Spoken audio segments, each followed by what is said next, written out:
Sorry, a little later than I wanted to be, but hello, my name is Dylan Lang. For those who don't know me, I have two other shows on my YouTube channel, which is what this is. My main one is Dylan Knows. I do that every week. My newest episode is going to be 567, episode 567, and that'll be probably tomorrow night, Saturday night. Late or early Sunday. Depends on how things go tomorrow, but that should be it. My other one is interviews with myself, which is a random.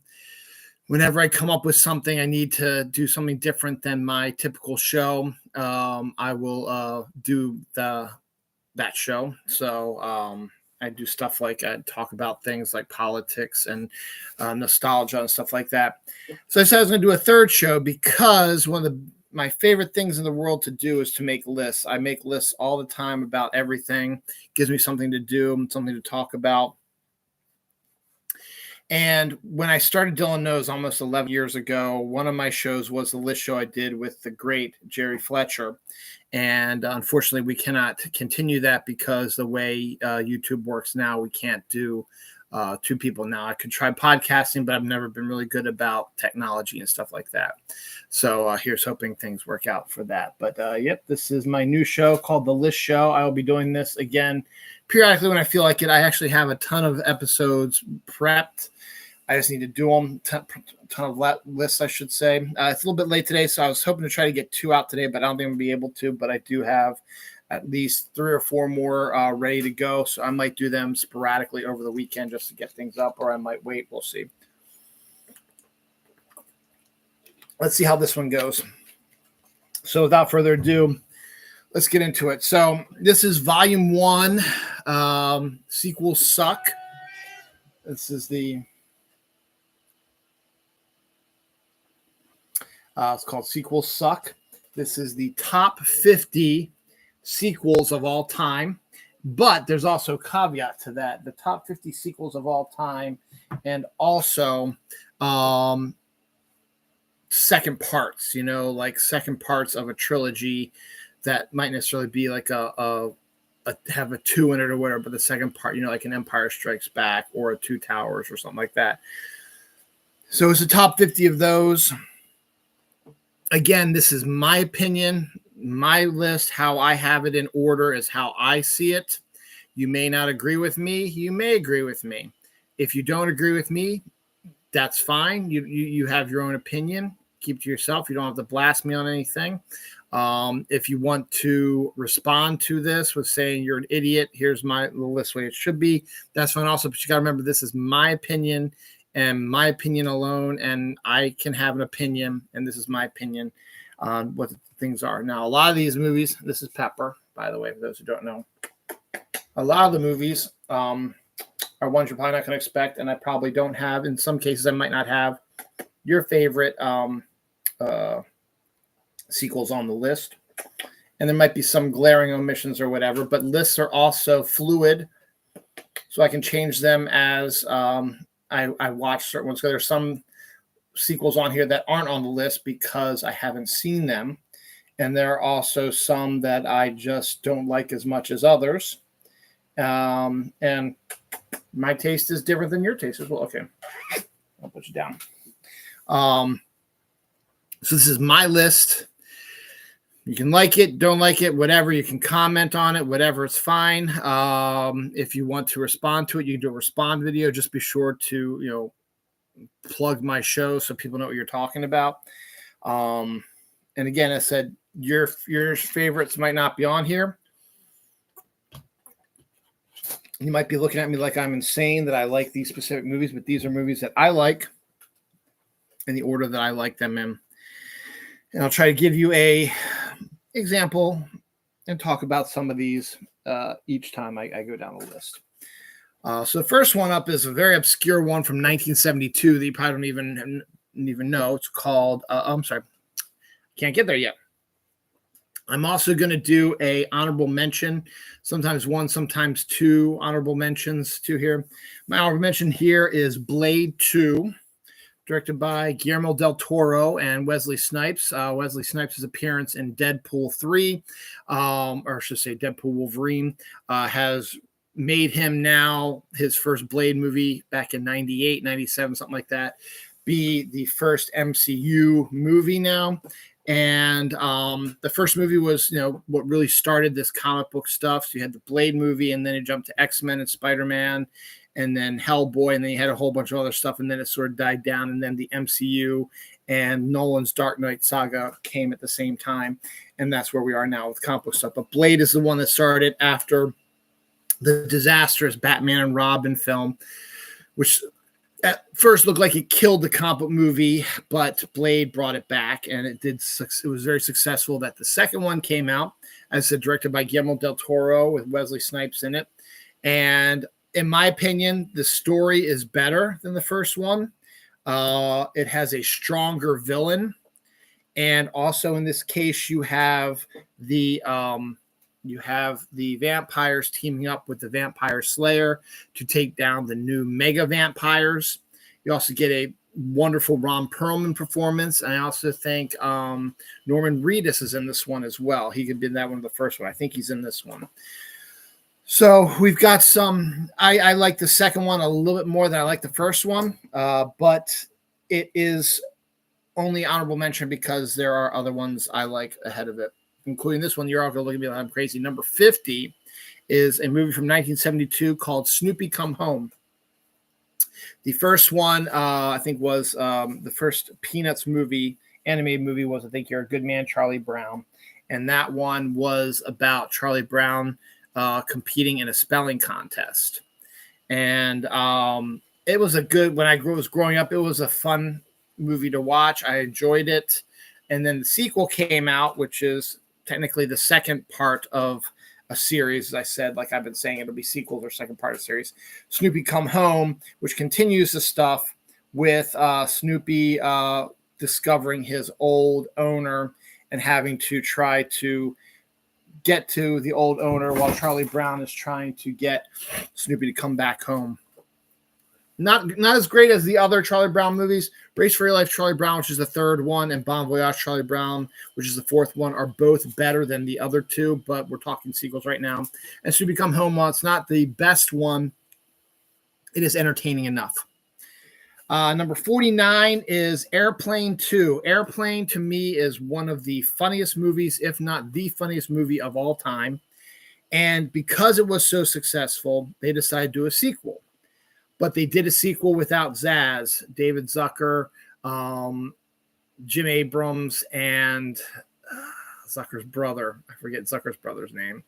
So it's the two Zucker brothers and Jim Abrams. And so they made it without him. And Airplane 2 is actually funny. Not as funny as Airplane, the original one, but it has its moments. And even has a great guest appearance by William Shatner as one of the characters in it. And it focuses more on the space, because right around the time when this came out, the space shuttle was just starting to fly up into space. And so they decided to do something similar to that, but it basically followed the same thread as Airplane, the original one. If I recall correctly, I don't think Leslie Nielsen is in this one. But Robert Stack and Peter Graves both are. No, Robert Stack is neither. Peter Graves is. Lloyd Bridges is. And as I said, William Shatner's in there as well. Airplane 2, as I said, has its moments. Particularly, my funny thing is in science fiction films, because this is a parody of science fiction films as well. When the doors open, like on Star Trek, they go the shh like that. Well, the doors on board the base on the moon where William Shatner's character works and where the plane was getting ready to land has sound activated doors. So whenever somebody goes up to it, they go shh, and the door goes shh, like that's supposed to. But Shatner likes to play with the noise, so he changes this up every time doing the shh, shh, and then stuff like that, hit it like that. So it's actually pretty funny. That's funny. And as I said, Sonny Bono makes an appearance in it. But again, the storyline is basically the same. Just in space. It has its moments, but that's why it's number 49.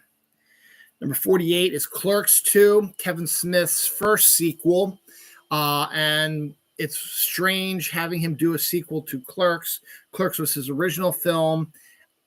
I didn't know how you could really do a sequel because Clerks is such just a talky film. There's really, I guess, the sequel would be more, when you were thinking about it, would just be more adventures with the guys who work at the Quick Stop and the video store. In this case, though, Kevin Smith decided he waited long enough after he made a name for himself to come back to the world of Clerks, and did get the same cast members back, but he also signed on Rosario Dawson to add a little, famous people stuff to his crew, and changed up the storyline slightly, with them now working at a fast food restaurant, and the main character, I forget his character's name, falling in love with Rosario Dawson's character. It has a typical Kevin Smith sensibilities. It actually has somewhat of a heart to it. The third one is a lot more of a gut punch. The third Clerks is, but we're not talking third movies, we're talking second movies. Clerks 2 is a decent sequel to a movie that I didn't think you could actually do a sequel to, but Kevin Smith was able to pull it off.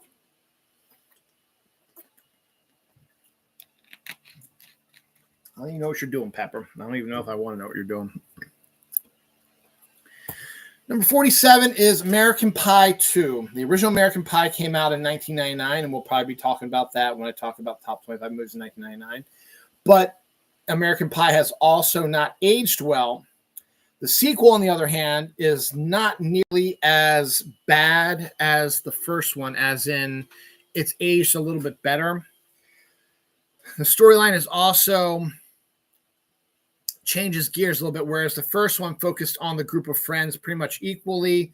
The second one focuses more on Jim and his relationship with Nadia, who is the foreign exchange student. And also, I absolutely hate the character of Stifler. And he worked in the first one as a guy who thinks he's better than he actually is, and he gets his comeuppance over and over again. But because he became a popular character, they decided to increase his appearance in the second movie, and that's what kind of turns me off a little bit. But what I do like about it, but with those two things, the other characters kind of get short shrift because you don't really see much about what the other characters are doing. This is mostly Jim's story with some Stifler stuff in there as well. And the other characters are there, and they have little kind of stories, little minor subtitle, nothing major, but it's the summer. Actually, that's a good. I'm doing one of my other lists I'm working on right now is summer movies. Story takes place at the beach. They go down to the beach to have a party after their first year of college, trying to reconnect, but they're all different now after a year away at college. And there's something to that, but when you don't focus on the other characters as much and focus more on Jim's task of trying to get prepared for Nadia's visit, you sort of lose what could have been and actually kind of maybe a more interesting story. Not that the Jim story isn't great, because you get a ton more Allison Hannigan's character, who is fantastic in the first one in her limited role, and is even better in the second one. And you don't have nearly as much the scatological humor as you did in the first one. There's their moments, and you have a little bit of nudity, but not a lot of sex and not a lot of nudity. And American Pie 2 is a step down when it comes to a sex comedy. There's still sex comedy, sex jokes like that, but compared to the original American Pie, this one is a tamer version of American Pie, but it's still entertaining. Particularly, I like Jim and Allison Hannigan's story. And if we could just have done less with Stifler and maybe focus a little bit more on the other guys who are barely, as I said, are barely in the story. And it would have been fun to see how their disconnect as they try to reconnect sort of thing sort of works out. But it doesn't quite work out that way, and that's why it's number 47. Number 46 is celebrating its 20th anniversary and stars one of my absolute favorite actresses, who is part of my list of crush-worthy actresses, which I'll be doing a list of that also, but that probably you won't be seeing that probably light of day till Valentine's Day-esque, so that'll be a little ways down the line. the lovely, talented, sexy, sweet Anne Hathaway returns in The Princess Diaries 2. This time she brings along Chris Pine, who in one of his first roles ever, and that's where the issue is. The original Princess Diaries is an absolutely wonderful film, a wonderful introduction to Anne Hathaway, one of her first mill films, if not her first one. Gary Marshall directed. Julie Andrews, who absolutely we love playing a queen, is fantastic. Hector Elizondo as her bodyguard is outstanding, who's very zen bodyguard. I forget the actress's name, but the actress who played Anne Hathaway's friend is also fantastic in it as well. And the original Princess Diaries is a teeny bop romantic comedy, sort of Gary Marshall-esque film. And that's what makes it great, because it is such a great movie. The sequel loses some of the luster, but still has a little bit there that makes it interesting. And it's one of those films I probably need to revisit because I haven't seen it in a while. It sucks also that at that time, Julie Andrews was, and she thinks she's still suffering from it, was having a throat issue from all her years of singing. They're able to get her to do a song, which they didn't do in the first Princess Diaries, but they actually get Julie Andrews to sing in the second one. And it is what you expect. It is absolutely phenomenal because it's Julie Andrews. Hector Elizondo comes back, and his character gets a little bit more of a meaty role than being the Zen bodyguard in the first one. And the story of the second one is a little muddled. It's Gary Marshall again, but it's a little muddled where Anne Hathaway's character, Mia Thermopolis, has now decided to become a princess and learn how to take over as queen eventually. Now it's been like 3 or 4 years since the original Princess Diaries, so she's been training and working, and now she's getting ready to take over as the queen of her country, which, again, escapes me. Again, if you've never seen one of my shows before, I have a lot of memories, but I also forget a lot of stuff. So she's getting ready to become queen, and in her typical Princess Diaries way, because Mia is always kind of the airheaded, sort of clumsy, the same sort of thing happens here. But in order for her to become queen, according to the laws of her country, she needs to have a consort. And they find a perfect one for her because royalty, they have to, the arranged marriages that connect the countries together to form empires. It's been something that's happened throughout royalty forever, and we get a little bit more of this. So Mia has to go through that, and she's not sure she wants to because she's still a young woman, hasn't had a chance to explore to explore relationships and explore herself, and now is being forced to marry somebody. However, the guy they picked for her is absolutely a perfect, wonderful guy, would be a perfect husband for her and a perfect team. And the two of them have really good chemistry. The problem is he's in love with somebody else, and she doesn't want to get married because she wants to live life a little bit. So they both bond over that similar thing, but they also know that they kind of have to do this. And their chemistry together is absolutely phenomenal. I don't get why they had to go this other direction. Bring in Chris Pine, who is being used by guy who plays Gimli. God damn it. John Rhys Davies. John Rhys Davies, who is trying to usurp the throne of the country that Mia is getting ready to be queen of, by using some machinations, by trying to get her to get into a royal scandal so that she has to drop out, and then another family of this country can take over as king because they want power. So John Rhys Davies comes in and brings his son, played by Chris Pine, in one of his first roles, to try to seduce Mia and have her mess up and get a scandal because she's supposed to be marrying this other guy. And of course, it becomes hate at first sight when Chris Pine runs into Anne Hathaway, but then it turns, of course, to mutual attraction. And Chris Pine starts to feel guilty about trying to screw her over because he actually really likes her a lot. And she likes him. And this is the chance for her to live her life a little bit. And the two of them also have chemistry, though. I still say her and the other guy have better chemistry than her and Chris Pine. But I would love to see her and Chris Pine now, how they are, more grown up, more mature, to see how, if they got together, how it would be for them to be king and queen. I think that would be fantastic. But until now, you got the typical love-hate sort of relationship thing. It's not as good as The Princess Diaries. Most sequels are not, but it's decent, and it's wonderful. Anne Hathaway, one of Chris Pine's first appearances, and Julie Andrews and Hector Elizondo. You cannot discount them as well.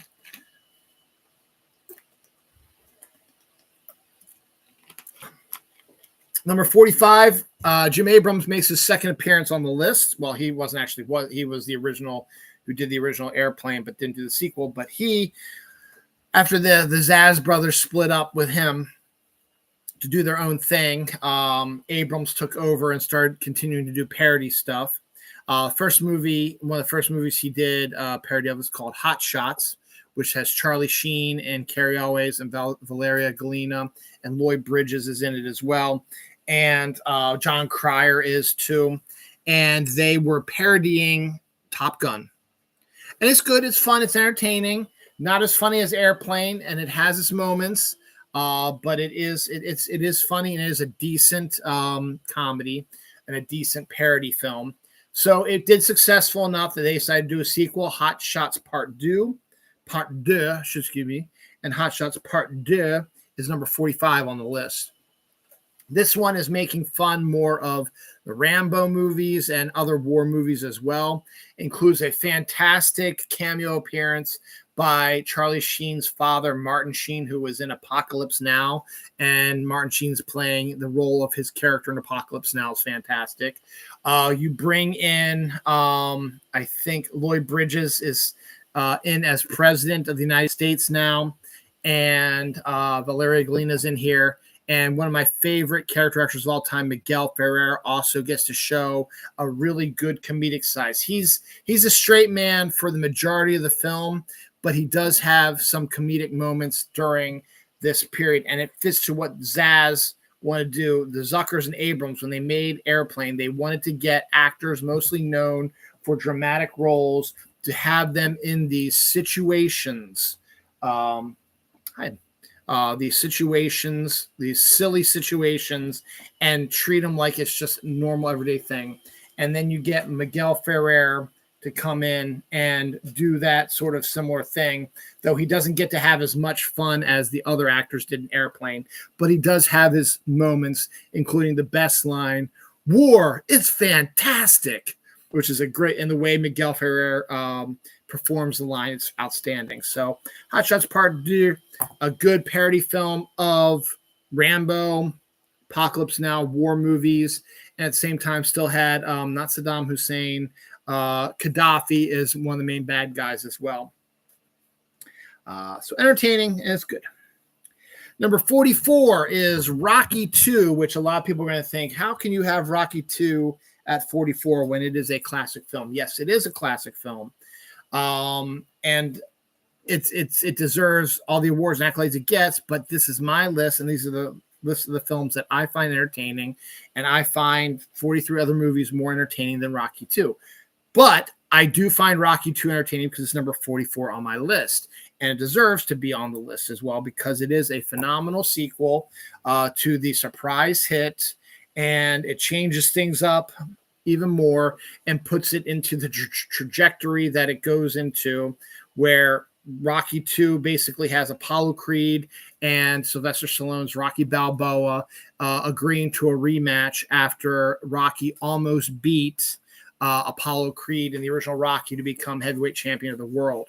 This contest that they're having now, the winner of this one will be the heavyweight champion of the world. So Rocky wants to go out there and he wants to prove that he can beat Apollo Creed, and Apollo needs to prove that he was not blindsided by a chump off the street and is the better fighter. And it's a show of them trying to outdo each other, going down to the final battle in the end. And of course, spoilers, but if you've probably seen it, it's from the early 80s. Rocky wins, becomes the heavyweight champion of the world, and it puts you into the trajectory of Rocky 3 and 4 and so on and so forth, where Rocky is defending his heavyweight titles. It's a great film, as I said, but again, Rocky is one of my favorites, but it's not one of my favorite movie series. It deserves to be on the list. This is where I slotted it because there are 43 other movies I like ahead of it. And that's just, again, who I am. If you want to put it up higher, you make your own list, and that's fine. If you want to be number 1, that's fine. If you want to be number 50, that's fine. It's up to you. Or you don't want it on the list at all, that's fine. It's up to you. This is my list. It's number 44.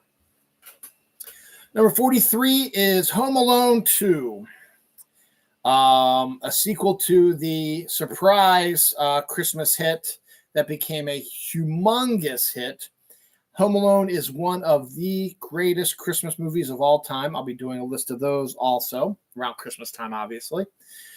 And the sequel tried to bring back the magic that the original did, but you can't redo the original one because you've already done it. So you have to come up with a new idea. So John Hughes reteams with Chris Columbus and Macaulay Culkin again, and Joe Pesci and Daniel Stern and John Hurd, Catherine O'Hara, all his brothers and sisters, his Uncle Frank, all of them are all back in this one. And they add Brenda Fricker as a homeless person, and I forget the actor who plays the guy who runs the toy store as well. And you get Tim Curry and Rob Schneider in there, and actually, and I read the actresses also. She's a good one also, as the hotel staff, which is a hilarious sequence as well. Home Alone 2 has a lot going for it, but it's very vicious, a lot more violent than its predecessor. And you need to make some leaps and bounds, as in every movie. In this case, instead of him being trapped at home in his own house to protect it, he gets trapped in New York City. And because his rest of his family is going to Florida, he ends up in New York City. The way it happens, similar to how they forget him in the original film, it makes sense and is understandable. So, it's pretty good there. But you get New York at Christmas time, Macaulay Culkin going around doing all the New York Christmas stuff. But also we discover that Joe Pesci and Daniel Stern's burglar characters are out of jail and happen to be in New York at the same time as him. And they see him in the city of a million people. They are able to stumble upon him and are able to, track him and try to Pepper, you're knocking my flamingo out. That's all right. To try to, to track him, to try to get the revenge on him. And because it is Home Alone, he needs to have a home. So again, one of his other uncles has a house that's being refurbished in New York City. Kevin goes there and is able to turn that house into his new death trap. But as I said, it gets even more violent, and that's where it turns me off a little bit. And then the Brenda Fricker character is basically the Roberts Blossoms character from the original Home Alone, a homeless person whose has family issues, who befriends Kevin and puts him on the path of righteousness. At the same time, Kevin also discovers that a meaning to his quest to try to save Christmas by helping the toy store that the characters of that Joe Pesci and Daniel Stern are going to be stealing money from the toy store on Christmas Eve. And that money goes to kids' charities. So Kevin has to, protect that money. So it goes to the kids' charity. So he has to go and take on Joe Pesci and Daniel Stern. And that's what leads to it. It's more vicious. It has a lot of the similar sort of story beats that you find in there. Again, has some moments in it, as all sequels do, that are fun. Tim Curry is a welcome, not villain, but a obstacle in his course. And Tim Curry doing Tim Curry is fantastic. Rob Schneider, who I really can't stand, actually isn't too bad either in this. So yeah, it's, as I said, it's number 43. It's decent, but the original Home Alone is the classic and will always be the classic. And Home Alone 2 will never overtake it as a classic, because while it is fun, it doesn't have the heart in it as much as, despite the fact that he's trying to save kids' orphanage, it doesn't have the heart that the original one does. And that's why it's number 43. 42 finds me at Despicable Me 2. The Despicable Me saga is actually really a good saga. This one finds reformed villain Gru and his minions on their next plan. In this case, Gru is continuing to be a good adoptive father to his 3 new adopted daughters, and he is introduced to a new female character for working with the good guys to try to stop the bad guys. And of course, as expected, 2 of them fall in love and goes from there. It is a decent continuation of the Despicable Me saga. It's a lot of fun, and Kristen Wiig as the voice of his love interest is phenomenal. The villain's okay, and we get to see a little bit more with the kids as they have more experiences in their life. That makes it interesting as well. Number 41 is Smokey and the Bandit 2. Smokey and the Bandit is a movie that stars Burt Reynolds and Sally Field. That was a huge hit in the early 80s, about a guy who drives a Trans Am and smuggles stuff across state lines. Jackie Gleason's sheriff character is trying to catch him, and it's a typical sort of car chase, smash 'em up action comedy with great chemistry from Burt Reynolds and Sally Field, so much so that they were an item for the longest time.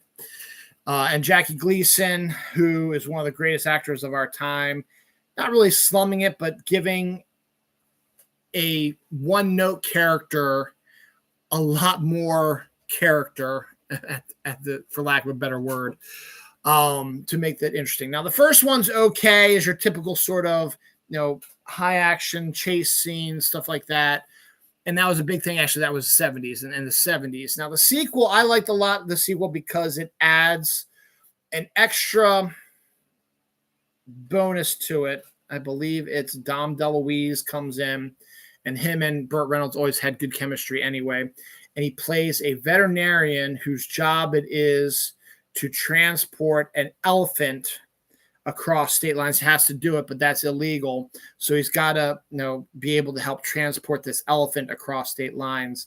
It's not as adult as the first Smoking the Bandit is, not as much sexual innuendo and stuff like that. It's a fun smash 'em up for young kids. It's a great fun, and for grown-ups to get a little bit of nostalgia kick, it's great. It's a fun movie. I like it better than the first Smoking the Bandit. And Jackie Gleason pops up again in this one too, as does Sally Field and Burt Reynolds.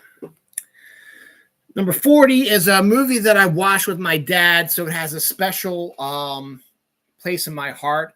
But it's also an entertaining sequel to a movie series that only lasts 2 movies that you did not expect from one Clint Eastwood. Again, this movie came out late. The first movie came out in the late 70s, early 80s, called Every Which Way But Loose. And it's about Fido Beto, who is a bare-knuckle brawler. That's how he makes his money, is by doing bare-knuckle fighting, and people bet on it and stuff like that. I don't honestly, and then he falls in love with Sandra Locke, who is a country musician, and he lives with his mother and his brother. And what makes it interesting is Clint Eastwood has a orangutan as a buddy. It's not a pet, it's his buddy, Clyde. And so a lot of humor is Clint Eastwood interacting with a real life orangutan. This is before CGI and all this stuff. They actually trained an orangutan to be in this movie with Clint Eastwood and be his companion. And also you have him going up against like Hell's Angels motorcycle people. And it's Every Which Way But Loose is okay one, but Any Which Way You Can is the sequel because the first one did really well. Brings back Clint Eastwood back to his bare knuckle brawler days, and he's taking on the other greatest bare knuckle brawler out there in a fight to the finish. Winner takes all, becomes a big betting deal thing, but things get mixed up because there's lots of money rolling through here. So of course, organized crime, stuff like that, are trying to fix the fight as well. So they kidnap Clint Eastwood's girlfriend, Sandra Locke, to make sure that he loses. But his opponent doesn't like that either because he likes a fair fight too. So the two of them team up to take on the bad guys to try to save their loved ones. And everyone's disappointed. They realize that they can't go on with this fight because it's just causing so much problems because of all the money that's generating and all the greediness that's out there. But eventually, after they save the day, they start doing the fight, and it becomes a word of mouth sort of thing, and the people come back and put the bets on it again. Barry Corbin from Northern Exposure has an appearance in it as well. Clyde is back in it as well. It's great. The motorcyclists who were enemies of Clint Eastwood's character actually help him out, taking on the bad guys that took his girlfriend, because you can't do that because they hate Clint Eastwood. They still believe in fair play, and they team up with him. That's why it makes it better, that, and also that it's a movie I watched with my dad. Any Which Way You Can is number 40. Number 39, Oh Behave. Yeah, baby. Austin Powers, The Spy Who Shagged Me. My plan this year for Halloween is to be Austin Powers. The Spy Who Shagged Me is the sequel that should not have happened. Austin Powers, the original one, came out in 97, 96, something like that, after Mike Myers had left Saturday Night Live and the Wayne's World movies had run their course. He needed to come up with something else to become relevant, so he created Austin Powers, which was his old, when he grew up, he and his dad watched old 1960s Michael Caine sort of secret agent sort of movies from Britain, and also a little bit of a parody of James Bond in there as well. So he came up with this whole idea for this Austin Powers guy trapped from the 1960s, gets transported to the 90s, and his 60s sensibilities are no longer worth anything in the 90s. And he's got to learn to be more PC. And the first one was a flop on its original release in movie theaters. It was a major flop. But much as a lot of movies that get sequels or become classics, the advent of DVDs and videotape, stuff like that, and cable somewhat as well, did that too. People started getting this movie, seeing it at Blockbuster or seeing it on TNT or whatever, and said, it's actually kind of funny. So then the numbers started going up, the rentals started going up. The New Line was looking at this like, oh man, there's a lot of stuff here. So they approached Mike Myers, said, hey, we're looking at all this stuff and all this. You're making a lot of money after it didn't do great in the movie theaters, but it's doing stellar bonanza business afterwards. If we give them a sequel, I bet we can get them out to the movie theaters because they're probably dying for one. So Mike Myers wrote one. Came out in 1999. Oh, that one might pop up on my 25 list as well. And was a massive hit. It parodied, as I say, continued the parody of James Bond and the old English special agent ones. It was also 1999, which is the 30th anniversary of the moon landing. So there's a moon aspect to it. Episode 1, Star Wars Episode 1, the first regular Star Wars movie in 15 years, something like that, 14 years, was coming out also. So they all had that all mixed together. The introduction of Mini-Me added to the film being a big hit and changing it up from the first one, though a lot of the comedy beats from the first one make their appearance in the second one, but the second one creates some new ones, including the quick cuts of everybody making an innuendo about, in this case, I think it's a spaceship that looks like a penis. So they use every innuendo they can for penis, Woody Johnson, stuff like that, and Wiener, stuff like that. And it's a good click, click, click, click, click like that. Seth Green has a bigger role in this as his son, as they have a little bit of a badinage back and forth. Frau, I forget, for Biffina, I guess, or whatever, who is the loudmouth female. Her and Dr. Evil get into a little bit of a tryst. Rob Lowe makes an appearance as young number 2, which is great to see him as well. And Heather Graham is the new love interest, who is meh. Elizabeth Hurley was meh also. And Beyonce in the third one was meh also. He didn't really have any really good love interest in this one. But the movie itself has a lot of funny moments. Mini-Me is a huge hit. But they do also repeat a lot of the beats from the previous movie, and that continues into the third movie. They introduced Fat Bastard, which didn't play very well, won't play very well now, also played by Mike Myers. So you got a lot of stuff thrown in there, and it's a decent movie, but only number 39 level on mine. Number 38 is Men in Black 2. The original Men in Black is probably one of the most perfect movies of all time. And it doesn't have to be about story or whatever. It's a quick 90 minutes. You get in and out. You know exactly what you're getting for it. It's almost like a ticking clock sort of thing. Great cast of Will Smith, Tommy Lee Jones, Rip Torn, Tony Shalhoub is in there, Linda Fiorentino. And you get some good Vincent D'Onofrio. It's a great, quick boom, boom, boom. It's a fun, entertaining film and was a massive hit. So, of course, you're going to make a sequel. Will Smith was still at the time one of the hottest actors of all time. They made the sequel, and the sequel is meh. We get Rosario Dawson again, who was popped up again earlier in Clerks 2. We get her back here playing the love interest to Will Smith's character. We also get Lara Flynn Boyle coming in to play the bad guy, and Johnny Knoxville as well. We get him coming in too. We have the return of Tony Shalhoub real quick as well. And here's my issue with Men in Black 2.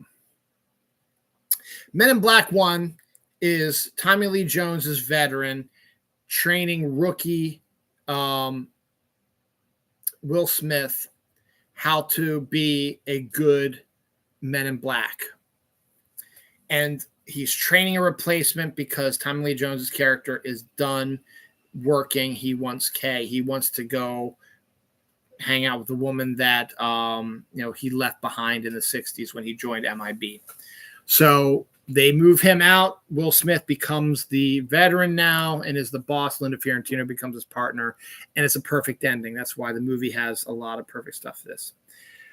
But you need to bring Tommy Lee Jones back. So you got to figure out a way to get his character of Kay to come back. So that's the whole gist of it, is Will Smith is taking on a villain that is connected to Kay's past. So he needs to get Kay to come back. And during this time, Will Smith has not been able to find a partner to stay with him. Linda Fiorentino's character left. Patrick Warburton pops up in this one as well. He's always pleasant to see him in movies as well. He's barely in it, and his character is kind of meh. But just Will Smith needs Tommy Lee Jones' character. So they say, okay, we got to get him back because we got to solve this case. They get Tommy Lee Jones back, and they're able to get his memory back, and then things go back to the way they were in the first movie. At this point, I think it would have been more fun because right now, Will Smith in the first movie, as I said, was the rookie. Tommy Lee Jones was the veteran teaching him the ropes, and Will Smith being the rookie, whatever.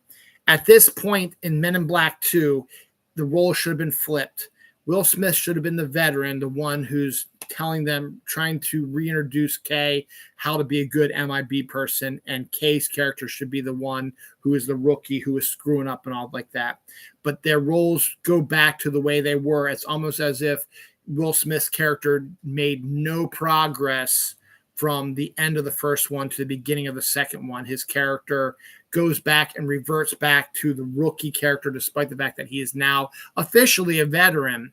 And Tommy Lee Jones's character, after he gets his memory back, becomes the veteran again. And I don't like that. I think it would have been more fun if they reversed it to see how that would work out, because I would love to see, Will Smith showing his veteranness and not reverting back to his rookie aspect. That's just my opinion on that one. It's still entertaining, still fun, but not nearly as perfect a film as the original one. The original one is absolutely perfect. Second one is okay. Number 37, National Lampoon's European Vacation. A lot of people overlook this one because you have the original Vacation, which is a classic, directed by Harold Ramis, written by John Hughes. And then you have the third one, written by John Hughes, directed by Jeremiah Chichik, which is Christmas Vacation. It's a classic Christmas movie. Second one, European Vacation, is that weird middle child that is actually a lot more entertaining to me than the original Vacation. The original Vacation is good because of the cast. You got Brian Doyle Murray's, you've got the John Candys, you got the Christy Brinkley's, you got all that. You got in this case, Randy Quaid is in the first and the third one, but not the second one. And then, as a joke, they weren't able to get Anthony Michael Hall and Dana Hill, who played the kids. For the kids in the sequel. So as a joke, they just recast the kids as older ones. Blake and Robin Lively's brother, I forget his name, is Rusty, and another Dana is Audrey. You still get the luscious Beverly D'Angelo, and you get the asshole Chevy Chase, who is an asshole in real life, but when you watch the movie, you can probably get past that and enjoy his insanity, stuff like that. European Vacation is a lot more fun. I like it a lot more than the original Vacation. The original Vacation is a lot more cynical, a lot more satirical, and has its moments, but it's not wild and crazy. It's Road Trip goes bad. This one is European Vacation goes bad, but you get to see that what the Griswolds do in different countries and how they fuck up everything. And you got great cameos from Eric Idle, John Astin. I forget who else is in there as well. The guy who plays the thief is a famous French actor, so I don't know much about it. But it starts off with the great opening bit to the classic Lindsey Buckingham song Holiday Road, and they're stamping the passports, and they're stamping it all over, and they're spilling coffee on it and ash from cigarettes and stuff like that. And tearing it. So it's hilarious. The opening sequences, and the Griswolds win a game show trip to Europe, and of course everything goes to hell. They land in London. Stereotypical London stuff happens. They go to Germany, I think, or they go to France, typical French stuff. They go to Germany, crazy Germany stuff, and then they go to Italy, which is where the finale is. And it's great to see the Griswolds terrorizing and going through all these countries and having the kids be a lot older, add some stuff. William Zabka even makes an appearance in this, as well as Audrey's boyfriend. So we've got some entertaining. Robbie Coltrane, believe it or not, is actually in a very funny sequence as well, where Beverly D'Angelo, they have a shared bathroom, and she's taking a bubble bath, and she has a washcloth over her face. And Robbie Coltrane's character comes in to brush his teeth, and Beverly D'Angelo doesn't know it's someone else. She thinks it's Chevy Chase, so she starts talking sexy to him, and so Robbie Coltrane starts thinking about going into the tub with her, and that's hilarious. And then a woman goes into the, or rather, Chevy Chase goes into the wrong room and is accosting a different woman in bed. So and then you have the bit where they go to, they're trying to find their family over in Europe, but go to the wrong house, and it's outstanding as well. There's a lot of fun sequences in it.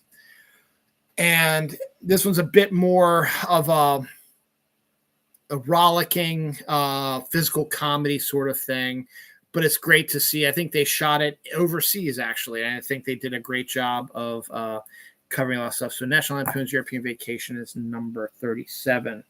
36 is the Santa Claus 2. The Santa Claus series is one of my favorites. Well, the first two, I should say. Despite Tim Allen's conservative viewpoints that he brings out in the Santa Claus TV show on Disney+. But the original first two Santa Claus movies are also very entertaining. As usual, the first one is a phenomenal, outstanding Christmas movie, something you haven't really seen before, something that focuses, a little bit more than it's a little bit more than a Christmas comedy. There's more to it than that adds a different layer to it. Santa Claus 2 goes backwards in that aspect, where it does more of a physical comedy, jokey sort of stuff. It doesn't have the hard-hitting story that the first one did, that deals with divorce and children and stuff like that. This one is more where Tim Allen's Santa Claus character has to find a wife within 30 days, or he will lose his power forever. It's a ridiculous concept, but it works for this movie, especially when you get Elizabeth Mitchell from Lost in there as well, who's fantastic as the love interest. You also get his son from the first one growing up a little bit more. You also get to see how his relationship has changed with his ex-wife and her new husband, played by Judge Reinhold. They're all friends now, and they all like each other. And I like that aspect as well. I like the fact that he's having issues relating to his son, and his son is acting out about that. So you do kind of have that sort of storyline going on, but that sort of gets lost in the craziness when I think this is the stupidest way to create more storylines. But David Krumholtz's head elf is very capable of running the North Pole, prepping for Christmas. Even if Santa has he's like the vice president. If Santa has to be off site for a long time, Bernard, the head elf, played by David Krumholtz, is the logical person to run the place and can do it well and would do it well. But there's this whole thing where he's like, they can't know that I'm doing this. We need to have a Santa Claus here. So they create a machine that duplicates something. So Scott goes in and duplicates a toy version of himself, also played by Tim Allen, which is kind of funny, but the toy version of him becomes a fascist. And it's kind of funny, but at the same time, it's sort of, as I said, loses the thread of the storyline, as Scott's trying to woo Elizabeth Mitchell. We have the fascist Santa Claus taking over. If you would have just let Bernard take over, explain, hey, Santa's got to do some stuff off-site, we're going to be running this, it'd be fine, but then you don't have a movie. The introduction of the Council of Mystical Beings is great also. You get to see Mr. Sandman and the Tooth Fairy and Mother Nature, and also it's great, the Easter Bunny. It's great to see all that as well. That's fun aspect to it. I hate the new elf that they bring in, who comes in to train with Bernard to become the new head elf. He's annoying, and I hate him. And then having the reindeer be a bit more animatronic and not as more realistic as they were in the first one is also kind of off-putting as well.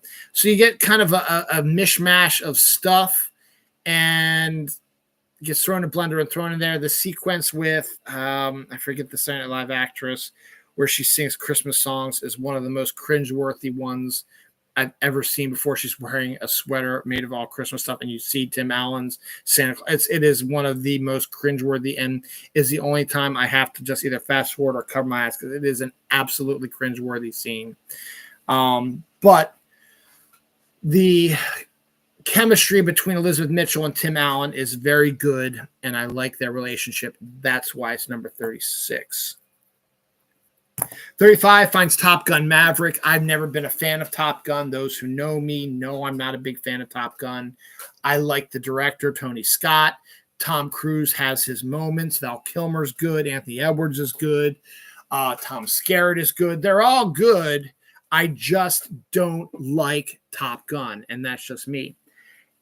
So was not too enthralled with going to see the sequel, but everybody was saying how good it is, how wonderful it is. I checked it out, and I liked it. I didn't love it. I liked it. I liked it more than the original Top Gun because the storyline's a little bit better for me. I just did not like the story of the original Top Gun all that much. The sequel so much better. You got a better cast with my new man crush, Glenn Powell's in it. I love him. You've got Val Kilmer making a great cameo appearance, and you've got Jennifer. God damn it! I just had her my name. Also on my top list of hotties. Also, Jennifer Connelly as the love interest, which is phenomenal as well. Plus, you got a bunch of younger, hungry actors played by some of the most young who are out there getting new roles and stuff like that. This movie put them on the map. It is a much better movie than the original Top Gun. That being said, I still have issues with it. I'm still not the biggest fan of Top Gun, but it's fine, and that's why it's number 35.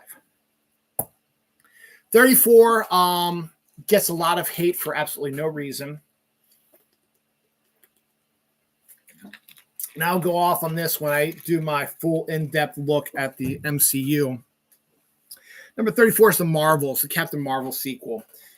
Brie Larson became the focal point for the hatred of the toxic Zack Snyder bro masculinity for no other reason I can think of except some stuff that happened in some interviews and stuff like that they find off-putting, and she doesn't take shit from anybody. I thought Captain Marvel is one of the best MCU movies out there.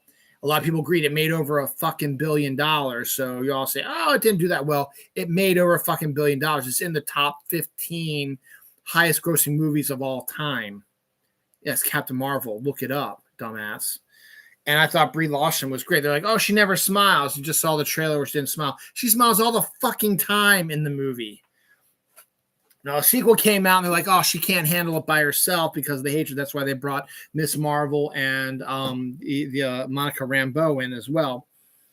But no, Captain Marvel, Miss Marvel is a total fangirl when it comes to Captain Marvel.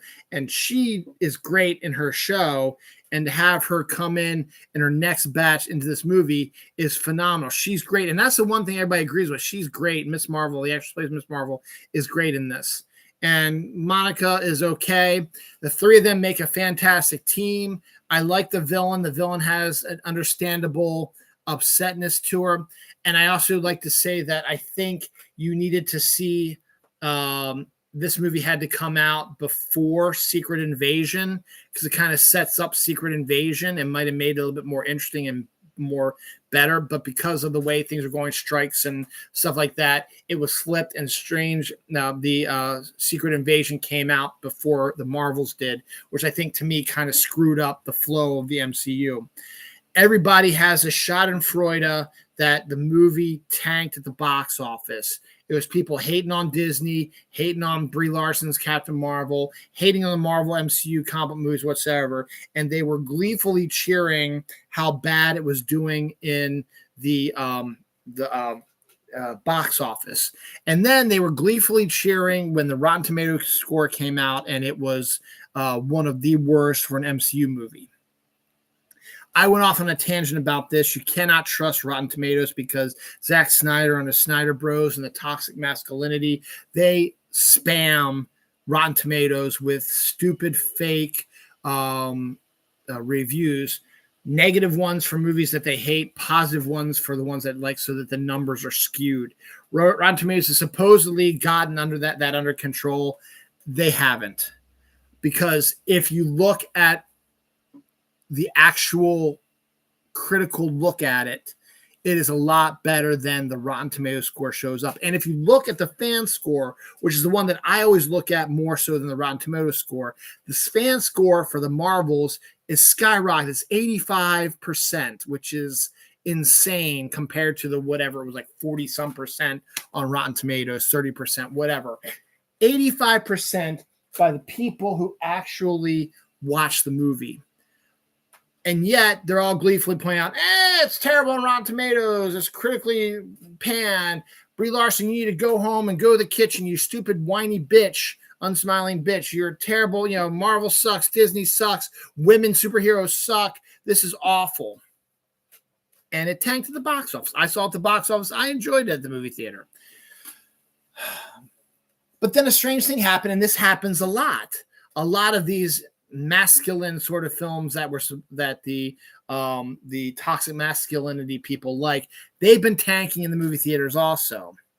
And they're like, well, how'd that happen? It's not supposed to happen. Blah, blah, blah. No, it happens because your movie sucks. And because not every movie nowadays has to come out in the movie theaters. You have streaming aspects, which came out mostly during 2020, that helped out a lot with that. So when the Marvels came out on Disney Plus, it was a massive hit on Disney Plus because people didn't necessarily want to see it in the movie theater, but they wanted to see it. So they decided to wait till it showed up Disney Plus, where they could watch it for free since they're already paying for Disney Plus. And sure enough, it was a massive hit on Disney Plus. I'm going to get more into that a little bit, but I like the Marvels, but at number 34 seems maybe I should have brought it down a little bit closer. I like it a lot. I also know one reason why they probably didn't like it was because of the musical planet sequence. And basically there's no male characters in the whole Samuel L. Jackson dealing with the Flurkins. I can see how they can sort of see that, but it's a fun, enjoyable movie. Well worth your time to check it out. And just stop on the hate. It makes no sense.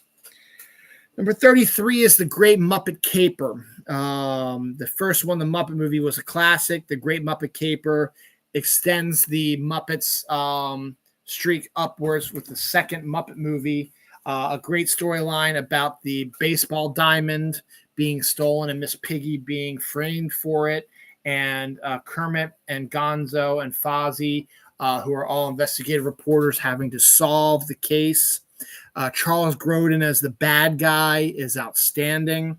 A lot more action-oriented for a Muppet movie than you expected, but it is fantastic. It is great.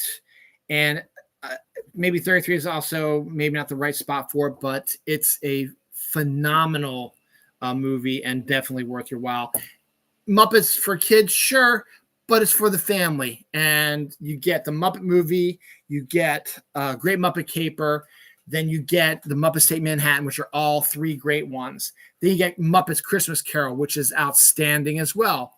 Then you get Muppets Treasure Island, which is outstanding as well. And then Muppets in Space is okay. And then it's sort of dissipated and turned into what it is now. But you've got 5 really good Muppet movies, and The Great Muppet Caper is more of the action-oriented secret agent sort of film, and it's great and well worth you guys checking it out. Number 32 is Die Hard 2. The original Die Hard, again, classic. Christmas movie, that's up for debate. I'll probably have that debate when I do my Christmas movie list in December. I've had the debate before. Die Hard 2 takes what was good about the first one, John McClane by himself, but instead of it being in a building, he is in an airport. A blizzard is dropping snow on Christmas Eve. His estranged wife he's reconciled now. His wife is coming in to visit him in Washington, D.C., because he's a police officer He went from Los Angeles to Washington. I forget the reason why he went to Washington. He was going there for some reason, and his wife is flying in, but not the kids. I forget the reason why, but he got there ahead of her. And he moved out to California because he was a member of the LA Police Department, and his partner is Powell from the first one, who makes a cameo appearance in this. But basically, it's Christmas Eve at the airport. Massive blizzard is happening. He's waiting for his wife to come in. At the same time, there is a prisoner who was a former dictator who is being brought in for extradition against crimes against humanity or whatever, and is landing in Washington, D.C., is going to be put in trial, stuff like that. And his group of fanatical people take over the airport terminal and rescue him. And now they need to try to escape. And McClane is the only one who knows what's going on. He has a lot more aid in this one, and the stakes are not as high because in Die Hard, the original movie, you saw the exhaustion. You saw that this is more of a realistic sort of story when it comes to a police officer on his own taking on a terrorist group in a giant building by himself.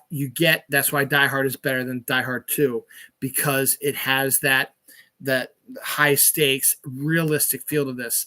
This isn't as realistic. Taking over a whole airport sort of thing. There is no exhaustion when it comes to that. The only thing that he's really panicking about is his wife. The planes are circling overhead. They're going to run out of gas, and if they don't land soon, they're going to fall out of the sky and they're all going to die. William Atherton returns as his asshole reporter, so he's always good to come back for that. And in this case, John has no physical stuff happen to him. He wears all his clothes all the time. He wears shoes all the time. He has a big area.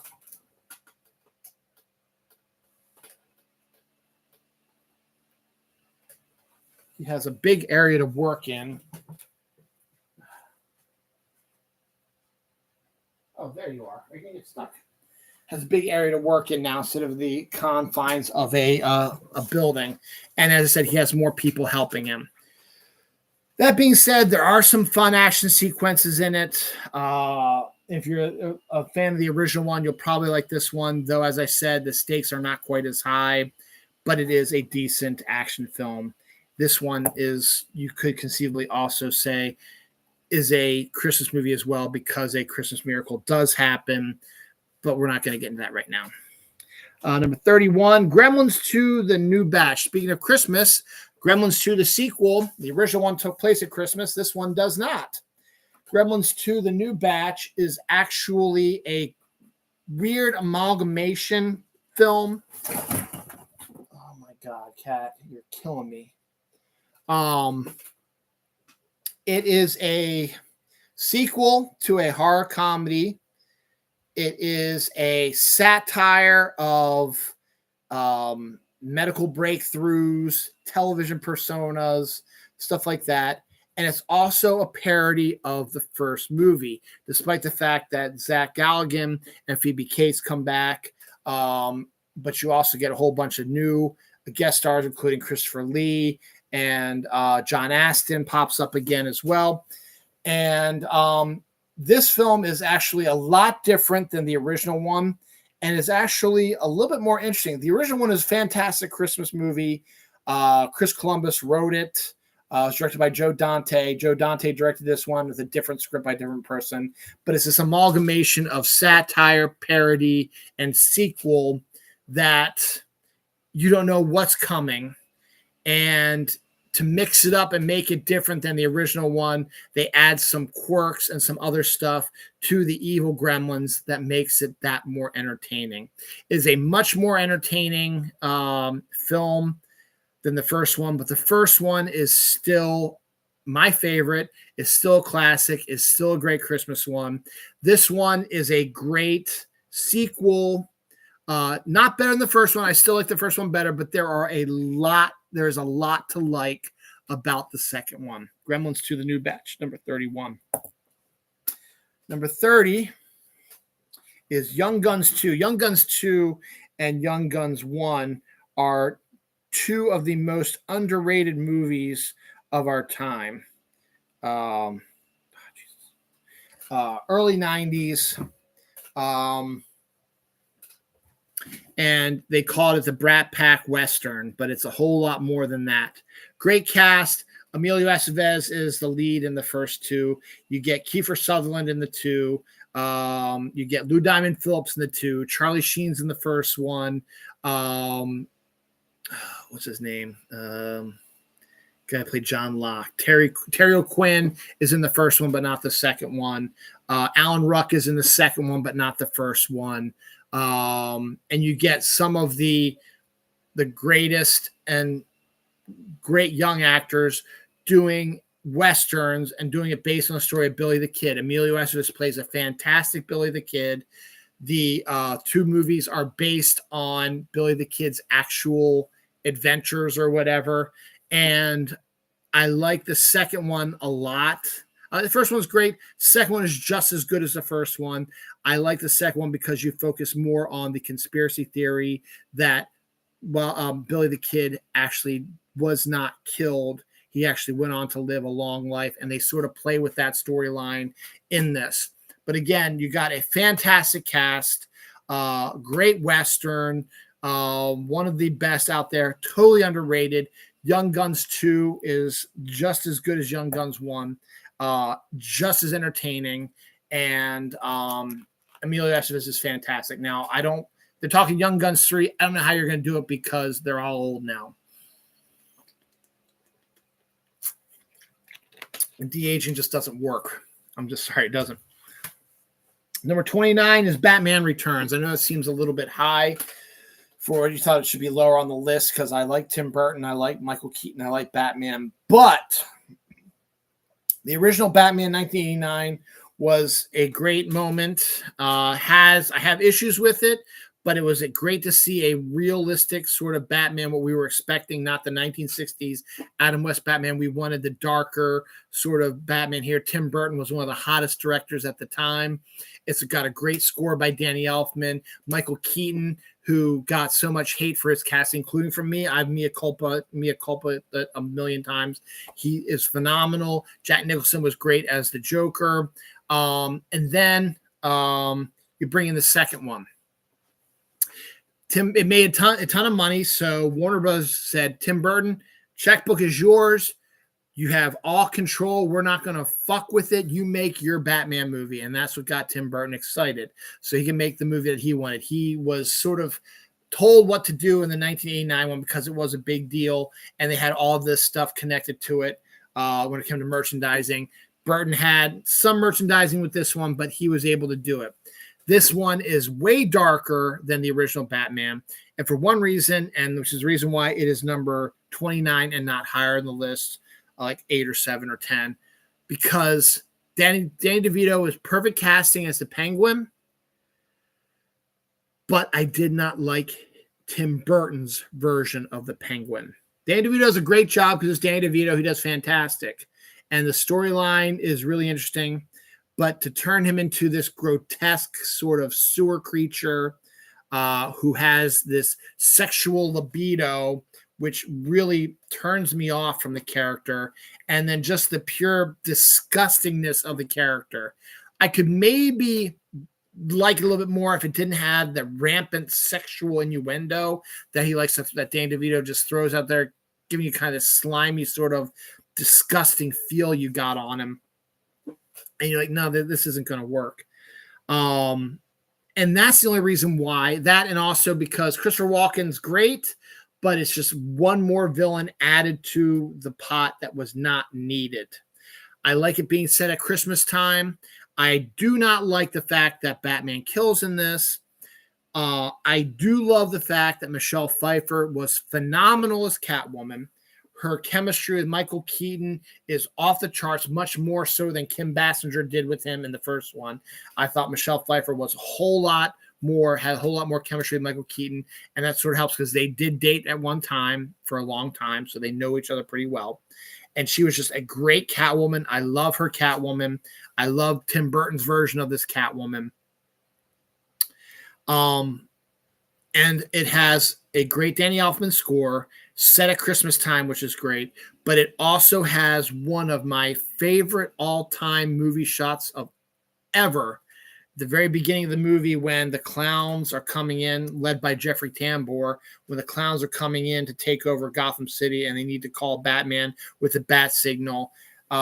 Bruce Wayne is brooding in his dark mansion, and the light beacon comes up and hits all the mirrors and flashes into his mansion, and he gets up, and the upward shot of him with the bat signal behind him is one of the best, if not the best, film shot of all time, and I love it for that. That being said, Tim Burton, the Penguin stuff, Tim Burton's Penguin, too grotesque for me. If you made him like he was in the comics, a gangster who goes straight but still is kind of illegal, or even if you did like a Burgess Meredith thing where he was obsessed with bird stuff. I do like the story of him being left by his parents, played by Pee Wee Herman, Paul Reubens, and the actress who played Simone in Pee Wee's Big Adventure. I thought that was funny, a good fun callback. And I also did not like how they were able to make Batman, to frame him for something else. I was not the biggest fan of that as well. Christopher Walken's character was just a little bit too much. But that being said, again, Michelle Pfeiffer's Catwoman is great. The chemistry she has with Batman is great. Michael Keaton is great. Danny DeVito has his moments as Penguin, but I just don't like the grotesqueness that they gave him. I thought he'd be a whole lot better served if they made him more like a Burgess Meredith, and Danny DeVito would have been perfect for that as well. And there are lots to like about it, but there's also a lot to not like about it. That's why it's number 29 on my list. Number 28, I figured why not keep World's Finest together? Superman 2, Christopher Reeve. To this day, I am so depressed that we never got to see a World's Finest with Christopher Reeve, Superman, and Michael Keaton's Batman. And even you could throw Linda Carter's Wonder Woman in there if you want to, and you can throw John Wesley Shipp's Flash in there, and you get yourself a nice, meaty, 4-character Justice League. It's awesome. They could create, bring in Helen Slater's Supergirl for a 5th character as well, and then just introduce a 6th one, a Green Lantern or a Aquaman or whatever, or Martian Manhunter. You got yourself a good starting Justice League.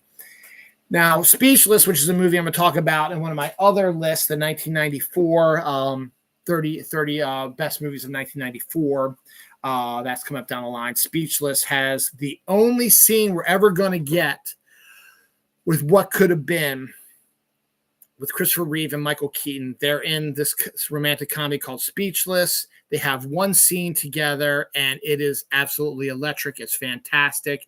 And every time I see it, I just see them as Bruce Wayne and Clark Kent having a conversation, and it works perfectly because Keaton's character in Speechless is not as dark as Bruce. He's a comedy writer, but this moment he's kind of angry at Christopher Reeve's character because Christopher Reeve is dating the woman that Michael Keaton is in love with. So he's kind of a jerk to him, but Christopher Reeve is this very optimistic, happy-go-lucky Superman type, and you get a fantastic sequence between the two of them. Just like, this is what could have been a Bruce and Clark conversation, and we got screwed out of it when Christopher Reeve had that terrible accident. I think if he wouldn't have had that terrible accident, 94, you get those two together. You get World's Finest before Val Kilmer's Batman, who isn't bad, Batman Forever. There's more I don't like about Batman Forever. We'll talk about that. But you get that in there, you got yourself a great World's Finest. So Superman 2 is Christopher Reeve's second Superman movie, directed by Richard Donner. It has the introduction of Zod and his crew and the Phantom Zone, and they were introduced in the first movie, and they're brought back in the second one. Superman is in love with Lois Lane. He decides to reveal his identity to her and then give up his power so that they can be together. But then Zod and his crew come to take over the Earth. Superman has to get his powers back and has to go through a whole thing. Does get his powers back and has a good fight scenes in the city. The finale could use a little bit of work with Gene Hackman's Lex Luthor still was excellent as well. But the ending to the second one is meh, and that's why it's number 28 and not higher up as well. But it's a good film, and if you want to see what could have been, check out Speechless also. Michael Keaton, Gina Davis, Christopher Reeve, Ernie Hudson's in it as well. Bonnie Bedelia from the Die Hard movies also. So a very entertaining romantic comedy, and just that scene is well worth it as well. We'll talk about that later on. Number 27 finds us Star Trek II, Wrath of Khan. The original, when the TV show Star Trek came out, it was a big hit, and then CBS canceled it after 3 seasons. The fan base kept it alive. They had conventions. They got an animated series underway. The show got into syndication and had a whole new fan base. It was the first real show that had a fan base that was as powerful as it was, that the networks were like, and the film companies were like, oh shit, we kind of screwed the pooch here, didn't we? Let's make a movie. I bet we can make a ton of movies. So they make Star Trek, the original movie, which is lousy. It was a shame, though, because it's got a great pedigree. You got Robert Wise, one of the best directors of the 60s, directing it. But the story has a pretty good. Voyager was in the news, and Voyager has a good turn in this, but it's just slow, and it was fun to see everybody up on the screen again, but the story was just Star Trek II, The Wrath of Khan brought Star Trek back into consciousness. After the first one, everybody was afraid that Star Trek was going to go away again. It made enough money that they came the sequel. Good thing they did that. Nicholas Hunter directed it, and it is a phenomenal return. Ricardo Montalban's character of Khan, who was in the original TV show, comes back. It's an allegory to Moby Dick. It introduces the Genesis planet. It is one of the greatest movies about revenge and obsession you're ever going to see. Great ending, surprise ending, deaths all over the place. The vicious makeup of Khan at the end of the movie is so unbelievably cool, and it's just such a great movie. Star Trek II, The Wrath of Khan, number 27. Number 26, now here's things get a little fuzzy. Spider-Man has had multiple movies. Spider-Man 1 through 3, the original ones with Tobey Maguire. The Andrew, God, I always forget his last name. You know who I mean, Andrew. This pisses me off. Andrew Spider. Andrew Garfield. Okay. Had 1 and 2. Unfortunately, those Amazing Spider-Mans have a great, Andrew Garfield's a great Spider-Man and a great Peter Parker, and Emma Stone's a great Gwen Stacy. The movies just aren't that great. They needed a different take on it, and we could see what could have been in Spider-Man No Way Home. And then you had the Tom Holland Spider-Mans. So the Tom Holland Spider-Man starts with Spider-Man Homecoming. The second one, which is what I consider a continuation of a different storyline, is number 26, Spider-Man Far From Home. I did not see, Spider-Man is my favorite comic book character. That was one that my dad got me into comic books with, and I love the character, and I love the movies and TV shows. So the fact that I didn't see this in the theaters, because I was not the biggest fan of Homecoming, and I didn't see that in the theaters either, I don't think either. But when I saw it on Blu-ray, I sat down to watch it, I enjoyed it immensely. I'm not a Jake Gyllenhaal fan. I liked his Mysterio. I liked the storyline they had going on here. I thought it was great. It's great to see Happy Hogan again. It was a good epilogue to Avengers Endgame, and set up the MCU for the next season. I thought it was good. That's why it's number 26. Number 25, Kill Bill Part 2. This one I struggled with a little bit because technically Kill Bill is one movie. Same things with the Lord of the Rings, which we'll talk about a little bit, is like one movie. that they split up into a bunch of different parts. Same thing with the Hunger Games. Well, not really the Hunger Games. The second one was its own adaptation of the second book. But in this case, Kill Bill was supposed to be one big movie, but because movie theaters are not want to show a 4.5 hour long movie, Quentin split it in half and made part 1 and part 2. To me, that works to what my numbers are, because Kill Bill Part 2 is a great movie. It's number 25 on my list. It's a great second part to that thing is. I have a love-hate relationship with Quentin. I like some of his stuff. I think he's vastly overrated in some of his stuff. I think some of his movies are underrated. I think he's a little bit too hyped up and too into himself so much that it sort of turns me off a little bit. But at the same time, he sort of also does sort of the same stories. So I like certain Quentin movies and hate others. Kill Bill is fantastic. Uma Thurman steals the show. She is the main character, and it shows his obsession with old school kung fu movies. It's violent. It's action-packed. It's great. The sequel, Kill Bill Part 2, is great at number 25. Number 24 is going to be a surprise one.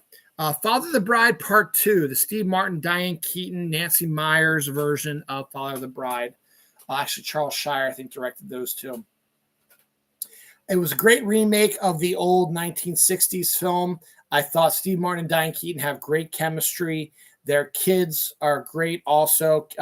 Kieran Culkin, who is Macaulay's brother and is honestly, I think, the better actor, is great as the younger son. And Kimberly Williams in her first role in the first Father of the Bride was great. And she has chemistry with the actor who plays her soon-to-be husband in, I forget his name, in the first movie. The second movie plays off. The first one was a sequel. Not a sequel, was a remake. The second one is kind of a remake because there was a second Father of the Bride in the 1960s, but the story was slightly different, but it sort of followed the same thing. What comes after? First comes love, then comes marriage, then comes a baby and the baby carriage. So the second one deals with the pregnancy of his daughter, which makes absolutely perfect sense. His daughter is married now, been married for a couple of years now. They want to start a family and have stuff like that. And he can't handle the fact about being a grandfather, which is a great storyline to begin with. So he goes through a midlife crisis because he does not want to be a grandfather.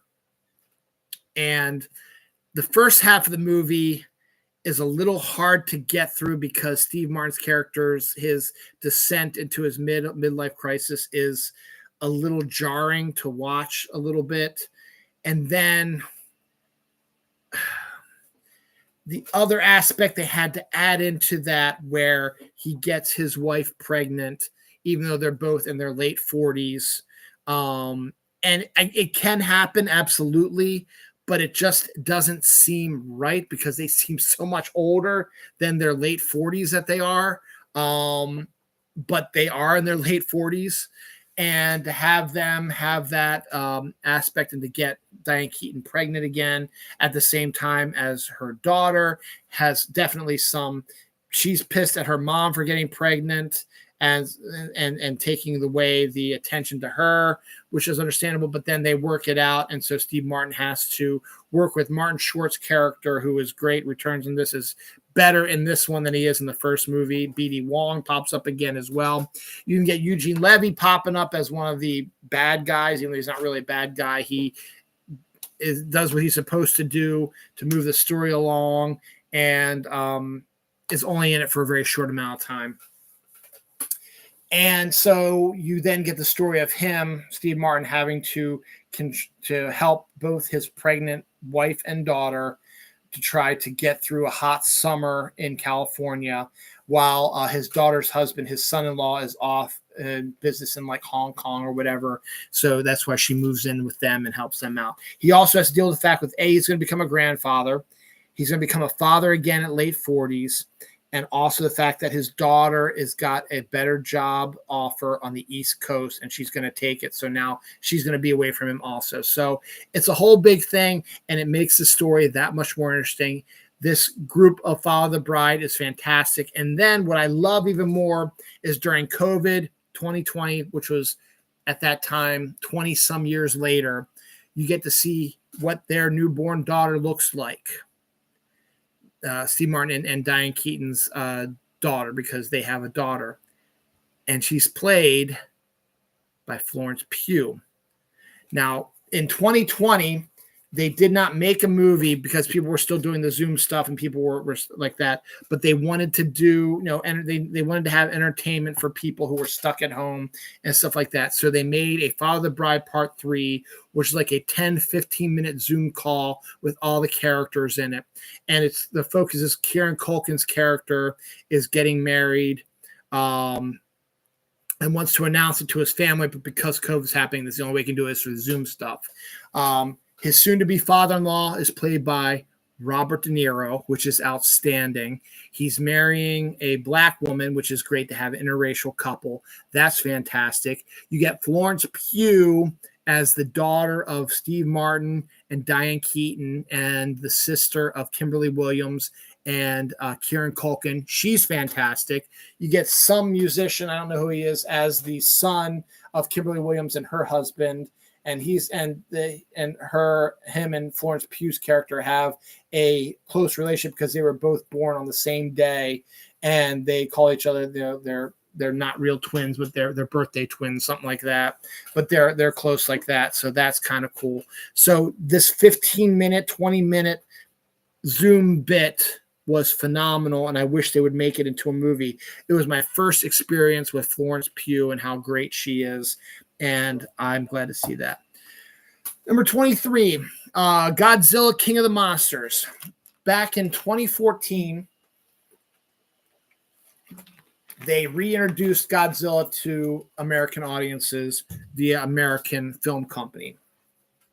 Elizabeth Olsen, Aaron Taylor Johnson, and Bryan Cranston were in it. And it reintroduced Godzilla as part of what they call the MonsterVerse. Kong, Skull Island played into that. That movie came out around the same time. And the first Godzilla movie suffers from the fact that it is so dark that you cannot see the battle between Godzilla and the bad guys. But it's fun. The characters of Elizabeth Olsen, Aaron Taylor Johnson, and Bryan Cranston are fantastic, as is the Japanese actor I can't think of right now, but he's great too. And it sets up the whole MonsterVerse. So it was a huge success. Gareth Edwards needed to get lighting and better special effects. I could not see the whole damn thing on the movie. So they made the sequel because the first one did so well, Godzilla King of the Monsters, which is vastly superior to the original Godzilla movie that Gareth Edwards did, and brings about all these different monsters as King Ghidorah comes in to try to take over the world, and Godzilla's got to come out and fight him, as well as a bunch of other monsters. But the storyline is set up with these titans being on Earth forever, and now they're awakening, and so there's a group of people that keep tabs on them, and we've now entered into our fourth MonsterVerse movie with Kong vs. Godzilla that came out this year. And they have their own TV show. Season 2 is get ready to roll or to start filming here. So they're going to roll next year. So, and the MonsterVerse has been successful. It's going to continue. So King of the Monsters, Godzilla, the second one of the MonsterVerse, is way better than Gareth Edwards' first Godzilla, and is a lot more entertaining, a lot more action-packed, and a lot more kaiju than you can handle. So check that out. Number 22 is another hugely underrated film. Everybody is taken with the original one, but the second one to me is loads better than the first one. I'm talking Karate Kid Part 2. Ralph Macchio and Pat Morita return, and William Zabka makes a quick appearance at the beginning, but that's about it, as does Terry Silver, I believe. And that's going to connect to Cobra Kai has been going on for Netflix right now. So, but what's great about it is the first one is your typical John Avildsen directed it. It's your typical sort of, guy gets beaten up, gets taught karate, takes on his bully, wins the day, wins the girl, boom, that's it. It's a great 1980s film, regular film that we see all the time, that sort of thing. The sequel changes things up a little bit and gives us what I find why I like it so much better than the first one, more of a history lesson. We know about Pat Morita and how he came over to Japan, his character did in the first one, but we now get to see him in Japan as he has to go back as his father is passing away. He needs to be there for the funeral. So Ralph Macchio's character goes with him because he just broke up with his girlfriend and just needs to get away for the summer. So they go there and continue their training in Japan. But of course, the same story happens. He falls in love with a girl. There's a guy that isn't dating her, but wants her and is a lot stronger, tougher, and meaner and more dangerous than William Zabka is. And that's where the story comes from. Plus, we also have the rivalry between Pat Morita and his rival, both of whom were in love with Pat Morita's girlfriend or his wife, when she passed away or whatever. And Pat Morita won her, so this other guy is still jealous with her. And he happens to be the father of this guy who wants to kill Ralph Macchio's character, as is playing out sort of similar, that they have a rivalry over a woman again. Phenomenal movie. Much more interesting. Nothing against the high school William Zabka training montage sort of thing. The second one is so much better because you have more of a real world situation that could play out, that could make the storyline a little bit more dangerous than a karate championship. This one is about honor, family, and this guy could potentially try to kill Ralph Macchio's character. Film, I know it's not filmed in Japan, I don't think, but it's done enough that you get a good take on things, and it's great setting and great characters and just an amazing film. I love it. I think it's highly underrated. It's number 22. Number 21, the name of this episode is Sequels Suck. And I named it that from number 21. Yep, I'm talking about the meta sequel, Scream 2. The original Scream came out of nowhere in 1996, 97. 97. Came out of nowhere in 97, became a huge hit. Meta jokes about 1980, horror serial killer things. Nightmare on Elm Street, directed by by Wes Craven, who also directed Scream, so he makes fun of. It's just a meta movie. That Scream is phenomenal. It is outstanding. So of course it was a huge hit, and as soon as they saw it was a huge hit, Wes Craven had to get behind the cameras and get another one out for the next year because they wanted to keep the momentum going. So Kevin Williamson, who wrote the first one, writes the second one. Wes Craven comes in, is going to direct the second one, brings Neve Campbell and Jamie Kennedy's characters back, as well as David Arquette and Courtney Cox's characters. For the survivors from the first movie, they come back for the second one, and you throw in a whole bunch of new characters because now it's the hot thing on the hottest thing now. So you get a bunch of young, great actors: Timothy Olyphant, Jada Pinkett, Omar Epps, and my favorite, Sarah Michelle Gellar. Joshua Jackson is in it also. I forget the name of the chick from Urban Legend is in this one also. Rebecca something or other. She's in it as well. So you get a whole bunch, and then Jerry O'Connell. That's besides the point. But you get so now it's a sequel. So of course they're in college. It's 2 years later. They're in college, and they're all taking a film school class. And they're all talking about sequels in a sequel, and sequels suck. They talk about all that stuff. Scream 2 is not Scream 1, but it is just as entertaining as Scream 1.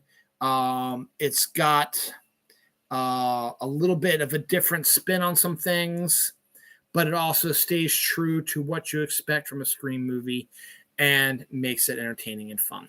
Scream 2 is number 21. Number 20 is Addams Family Values, the sequel to the 1991 film with Raul Julia, Angelica Houston, Christina Ricci, Christopher Lloyd. Dan Hedaya was in the first one. The second one brings all of them back, adds Carol Kane as Grandmama, and brings in the wonderful Joan Cusack as the bad guy. You also get David Krumholtz makes an appearance, Peter McNichol, who's outstanding, and I forget her name, the great sarcastic. I gotta give her props because she's great in this movie also.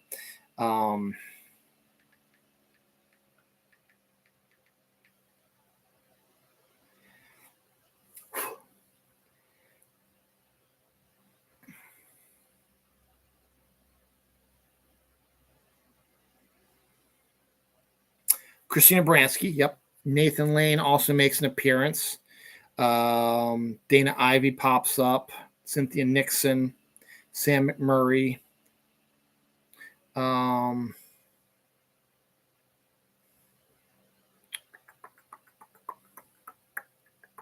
Mercedes McNabb returns also. Carol Stroiken. So we got great cast. Raul Julia and Angelica Houston are smoking hot chemistry. Outstanding story as well. Addams Family Value. The original Addams Family movie was just like a lot of vignettes put together into a story, and it made it work. It's one of my favorite movies. It's a quick go-to, but they needed something different for Addams Family Values 2, or Addams Family Values, which is the sequel. So they actually get a working storyline and throw some of the jokes in there, but there's an actual storyline that you got to follow. The main storyline is that Christopher Lloyd Fester wants to fall in love because he sees how Raul Julia and Angelica Houston's characters are so into each other.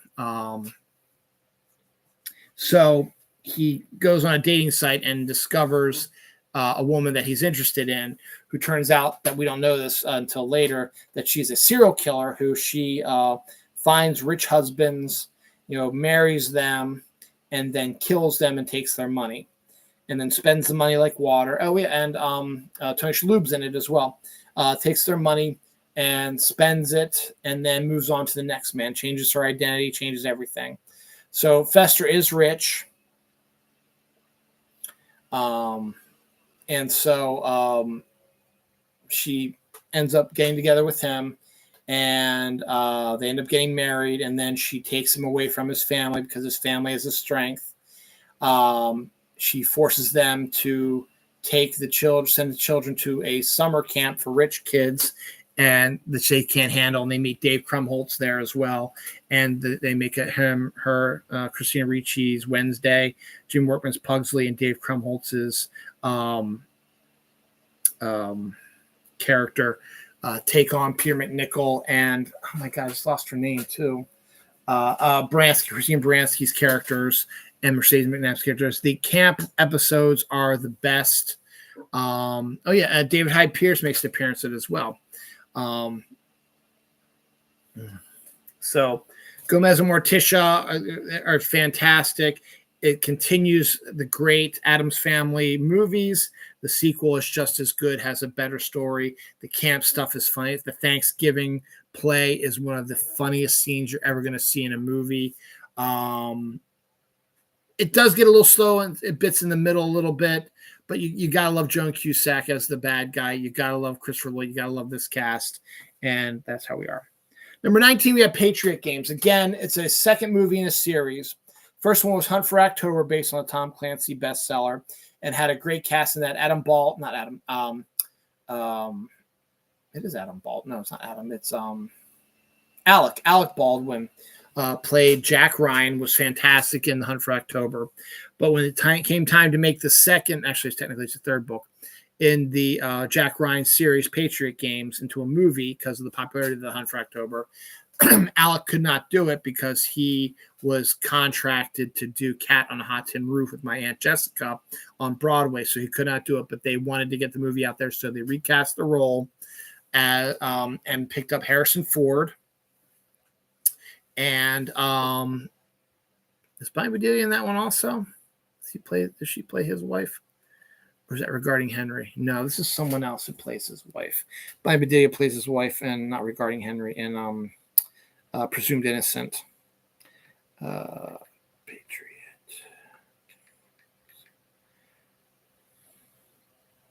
Ann Archer. Okay, it's Ann Archer. We also get Sean Bean as the bad guy.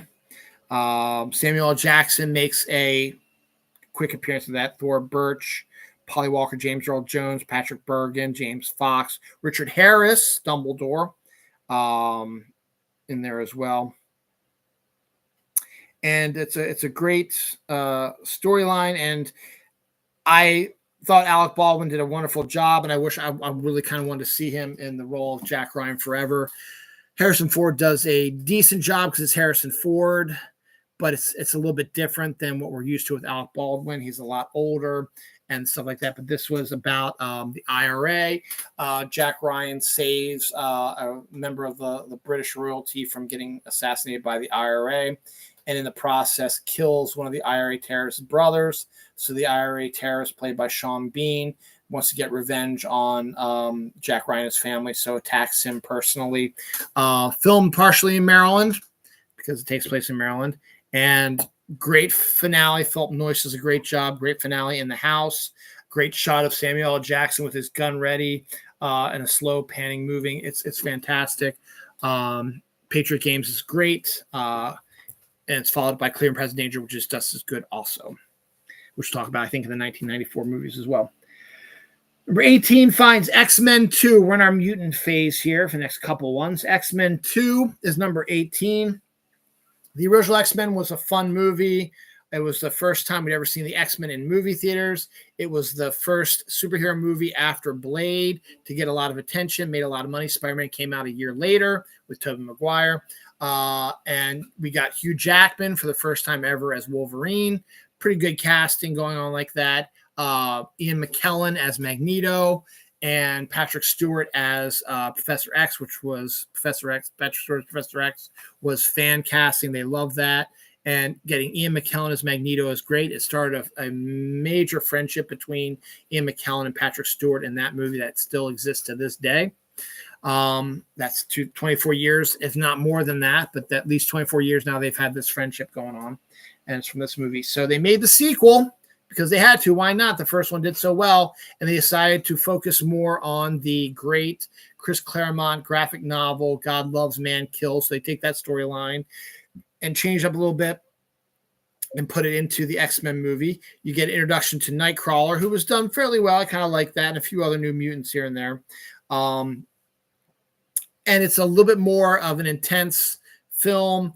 The story is a lot better than the original one. The characters are more at home in their skins of the characters, so it wasn't like them. A lot of them were kind of stiff in doing that. These characters now, the actors have imbibed the characters in one movie already. They know what they need to do better. So like that, X-Men 2 is number 18. It is a fantastic sequel. Probably, in my opinion, the best of the X-Men movies. With Days of Future Past and the original X-Men movie as the other ones that are pretty good, decent. Number 17 has Hugh Jackman's best buddy, Deadpool, with Deadpool 2. For the longest time, I put off watching Deadpool 2 because I liked Deadpool 1, but I didn't love it.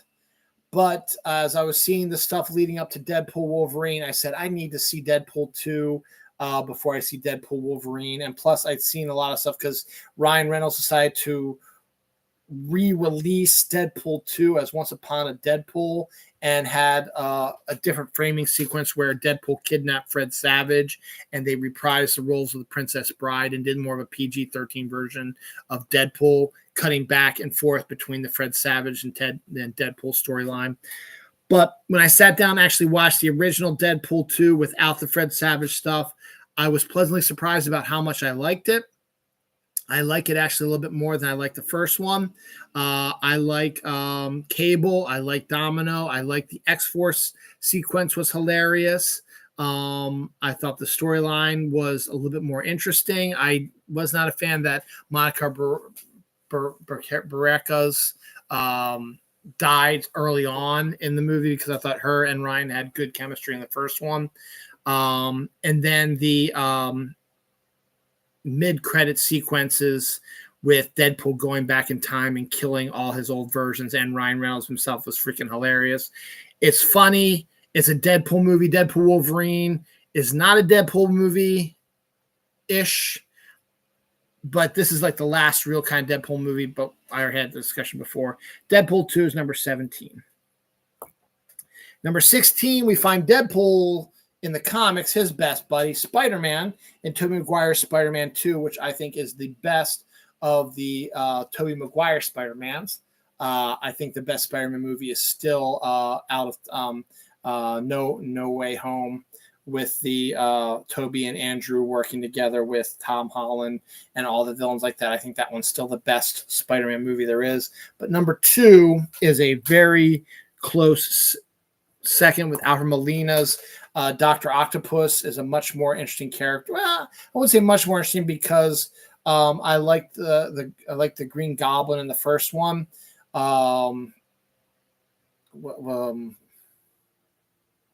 Can't think of his name right now. Willem Dafoe. But Alfred Molina's Dr. Octopus is a lot more interesting. This is a lot more comic specific. It uses some, where Spider-Man is starting to realize he doesn't like how his life is going. And he doesn't like being Spider-Man, so he loses his powers. And he tries to go back to living a normal life, but it doesn't quite work. So he's got to come back and become Spider-Man again and take on Dr. Octopus. It's great. The villain is fantastic. And I knew I was going to go over. I'm trying to get this. I'm the top 15 now. So hopefully I can run this through. We'll be done by about 12:30 at the latest. So it'll be about 2.5 hour videotape. Obviously, we're not going to do a second one tonight because I'm going to go to bed because I'm tired. But let's keep going here. Number 15, again, a second part in a series, Harry Potter and the Chamber of Secrets. Chris Columbus directed the first 2. Chris Columbus, I thought, did a great job with doing a fantastic adaptation of the first 2 books. And then Alfonso Cuarón totally destroyed it in the third one. Everyone loves the third one. I despise the third one because Alfonso Cuarón fucked it up so much. He had some bits in it, but he fucked up the story so bad that it made no sense. But Harry Potter and Chamber of Secrets is probably the most accurate adaptation because I don't think anything was taken out of the book and everything was in the movie. Now, the only thing I wish is that at that point, Richard Harris, who was a great Dumbledore, he was getting close to passing away. He passed away, I think, right around the time when the movie was released. So his Dumbledore was not as vibrant as he was in the Sorcerer's Stone. And that was kind of a shame because I thought I would love to see what Richard Harris could have done if he survived, particularly in the later books. But that's the way the cookie crumbles. But in this case, Harry Potter and the Chamber of Secrets, for the most part, I think, is the most accurate of all the Harry Potter movies adaptations. It's a great storyline. It goes into a darker area than Sorcerer's Stone, and Chris Columbus reflects that by shooting it more in a darkened sort of filter, so things look a whole lot darker than it actually did in the first one. So I enjoyed the Chamber of Secrets immensely. And then, as I said, Alfonso Cuarón comes in with the third one, does some good stuff, but fucks up the story and changes everything the way it is. So 4, 5, 6, 7, and 8 go their own way after that. Number 14, you might be surprised to see this one up real high. The next couple you might find being this high up. Number 14 is Desperado, the sequel to El Mariachi. El Mariachi, just like Clerks and just like Reservoir Dogs, during the early 90s, it was a young group of film people who did not go to film school, who made movies, and they were big hits. Quentin with Reservoir Dogs, and Kevin Smith with Clerks, and Robert Rodriguez with El Mariachi. Robert Rodriguez is a fellow June 20th birthday, so you gotta love him that way. But he did what he could with, it's like $1,500. And El Mariachi is actually a really good film, good first film. And it gives you an idea of what Robert is capable of. And then because it did so well, they decided to give him some money, and he technically kind of wanted to remake El Mariachi, but instead he sort of makes a sequel that fleshes out the character a little bit, and because of his clout, adds a bunch of good cameos. Quentin Tarantino, Steve Buscemi's in there. Guy who plays Machete, I forget his name also. And you get Antonio Banderas playing the main character of the El Mariachi, Salma Hayek, and then the guy, I forget the actor's name, Almeida, playing the bad guy in this one. It is and Cheech Marin's in it as well. It is a amazing, action-packed film that has a surprising amount of humor in it. Has a amazing sex scene totally hot, steamy sex scene between Antonio Banderas and Salma Hayek. And just the action sequences alone are outstanding. Desperado is such an adrenaline rush film to watch. Highly recommended. It's number 14. I saw that at a midnight show, actually, and it was fantastic in the movie theater. Number 13 is Ant-Man the Wasp, the second Ant-Man movie. Ant-Man the Wasp is one of my films that is my comfort movie. Whenever I just want to kill some time and I don't want to start a new movie, I'll pop this in here. Ant-Man the Wasp is such a great one-shot storyline with a great villain and Ghost, a great supporting cast coming in with Lawrence Fishburne joining the cast, and also Randall Park coming in there as well, adding some levity to the show, and just a great and bringing in Michelle Pfeiffer at the end as Janet, and a great story that was self-contained and is connected eventually to Thanos and Infinity War, stuff like that, and the mid-credit sequence, which sets up Endgame. But it is a fun, quick, just, I can't describe it. It is such a great movie, and people are sleeping on it because it's Ant-Man. Paul Rudd is fantastic.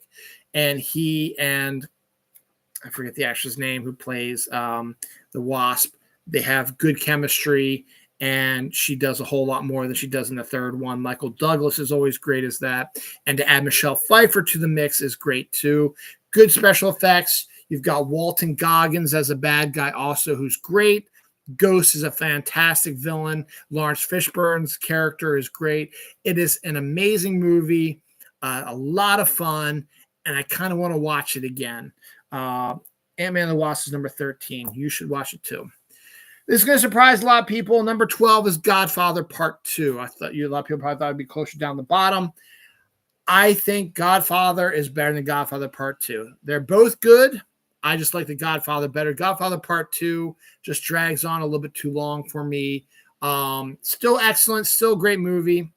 And I love the prequel present day stuff going on back and forth, cut in between everything that sort of just mixes everything up. And the last sequence, which takes place during The Godfather, is amazing as well. But there's something about the original Godfather that was a lot more, can't think of the proper word for it. Just not emotional, but it's just a lot more thrilling. The storyline was excellent. And the second one's good, trying to get, Al Pacino trying to get things legitimized, but pushing his family away at the same time and dealing with the stuff that he has to deal with. And then the prequel sequences with Robert De Niro is fantastic also. It's a great, don't get me wrong, it is fantastic. It's a great movie. It's a wonderful sequel. Absolutely deserves all the accolades it gets. I just find The Godfather more interesting than Godfather Part 2, and more entertaining, to be honest. Godfather Part 2 drags in a lot of parts for me, and doesn't quite have those, again, it's like on the tip of my tongue, that sort of invigorating scenes that Godfather had. But Godfather 2 is not bad. It's number 12. It's still pretty high up there. Number 11 is The Dark Knight, the second one in the Chris Nolan, Christian Bale Batman saga. Everybody knows about that with, see, when I start talking, my mind starts wandering here a little bit.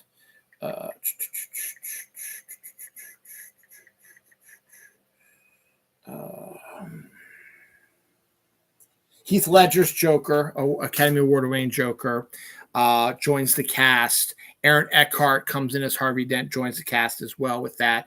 And you bring back the old cast of Bale, Oldman, Kane, Freeman. Cillian Murphy pops up again. We also get Anthony Michael Hall pops up. Eric Roberts pops up. Nestor Carbonell pops up. I hate the fact that they got rid of Katie Holmes and added Maggie Gyllenhaal because I despise Maggie Gyllenhaal. Despise is a harsh word. I don't like Maggie Gyllenhaal. I think she'll do a good job with the Bride of Frankenstein movie she's directing, but I like Katie Holmes' character a lot better. And to be honest, Maggie Gyllenhaal's character in this doesn't really do much. This movie is Heath Ledger's. He absolutely deserved the Oscar he got for it. It is an amazing superhero movie. It's a wonderful Christopher Nolan movie. It is the best of the Nolan trilogy, and it has the highest stakes, and it is phenomenal. Dark Knight is number 11. Number 10, top 10. We're 2 hours in. As I said, we're the top 10. We'll probably get this done in about half an hour, if not before then. Number 10 is Spider-Verse Part 2. It's like Across the Spider-Verse, something like that. One of my daughter's favorite movies. It is a great movie. The animation is outstanding. It is a unique experience. It is an amazing story, an original type of thing. I don't know what else more to say about it. It is such a great movie. Deserves all the accolades that it's gotten as well, and gets us wanting to see the third one when that's due out here, hopefully the next year or so. Probably not 2025. But maybe, you never know. It's possible. We'll keep you posted. Spider-Verse, Across the Spider-Verse, I guess it is. I always get those two confused.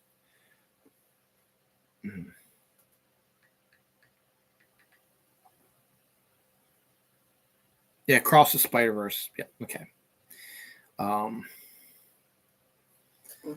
So that's number 10. Number 9, Back to the Future Part 2. This is another one that people hate on all the time. The original Back to the Future is another one of these absolutely perfect movies. Everything about it is perfect. From the cast to the storyline to the entire thing. It is a entertaining thing. And then Robert Zemeckis dropped number 2, and everybody was like, what happened to all the fun stuff and all the great stuff? It's a lot darker. Yes, and that's what makes Back to the Future Part 2 an excellent, underrated film. People look at it, they want to have a rehash of Back to the Future. And instead, Robert Zemeckis decided to change things up a little bit and add a little bit more of the science fiction aspect to it as well. So we jump to 2015. We see how Marty handles going to the future. And then he screws up. And when they go back to 1985, it is an alternate dimension, 1985, where Biff is now Donald Trump for the most part. So they had to figure out how that happened and discover they had to go back to 1955, where they just were at, to get the sports almanac back from old Biff from 2015, who delivered it to young Biff in 1955 to stop the alternate 1985 from happening. And because it takes place in 1955 during the storyline that happened in the first Back to the Future, you get sequences of the characters from Back to the Future 2 in Back to the Future Part 1. It is another one of the greatest scenes in cinema history is when Marty McFly from the future is climbing above the stage while Marty McFly from the original Back to the Future is playing Johnny B. Good, and you see the two of them together. It is one of the best shots out there. And the time travel, the alternate dimensions, all that stuff makes it more of an action-packed, fun science fiction film. The comedy might not be as prevalent as it was in the first one, but you don't want to rehash the first story. They basically did that with the third one, changed up enough so that you weren't rehashing the first one. But I find the second one to be the more fun one. No, not the fun one. So Back to the Future is still the best of them all, but Back to the Future 2 is a different experience, and it's just as good and has one of the great cliffhanger endings ever that you're going to see in a movie, and I loved it. Back to the Future 2 is number 9. Number 8 finds Toy Story 2, which the funny story about Toy Story 2, Toy Story 2 was originally going to be a direct-to-DVD film. They didn't think that Toy Story 1 did pretty good in 95, but they didn't think that if they released it in theaters, it would do as well because all the other sequels they've done to their popular movies have tanked and stuff like that and were better suited for the direct-to-DVD market because then people would buy them and the kids would watch them over and over again. They make their money. However, as they're working on it, they get a good storyline from John Lasseter, and they're starting work on it and looking good. And they're like, you know what? We're going to release this in theaters. So I think it's going to make some money. So they decide we're going to release it in theaters. So they're working on it. And then somehow the film is deleted off of their server. They don't have the movie anymore. They spent a year, 2 years, whatever, working on this film, and they've just lost everything. They have a date set up for movie theaters. They now have to go back from scratch if they're going to even redo the sequel. But this is such a great story. But that's Pepper. You hear the noise in the background. It's my kitty. You can't really see him because he's missing up there, shadow. But one of the people working on the movie was pregnant. So she was working on it from home because of her pregnancy. She made a copy of it. It wasn't on the server. She was going to do her bit, and then they were going to upload it to the server and add it to, update it to what they had on the server. It was now the only copy they had of the movie, fully intact still. So they were able to get the movie back on the server. They were able to finish it off. It came movie theater. It's a great sequel.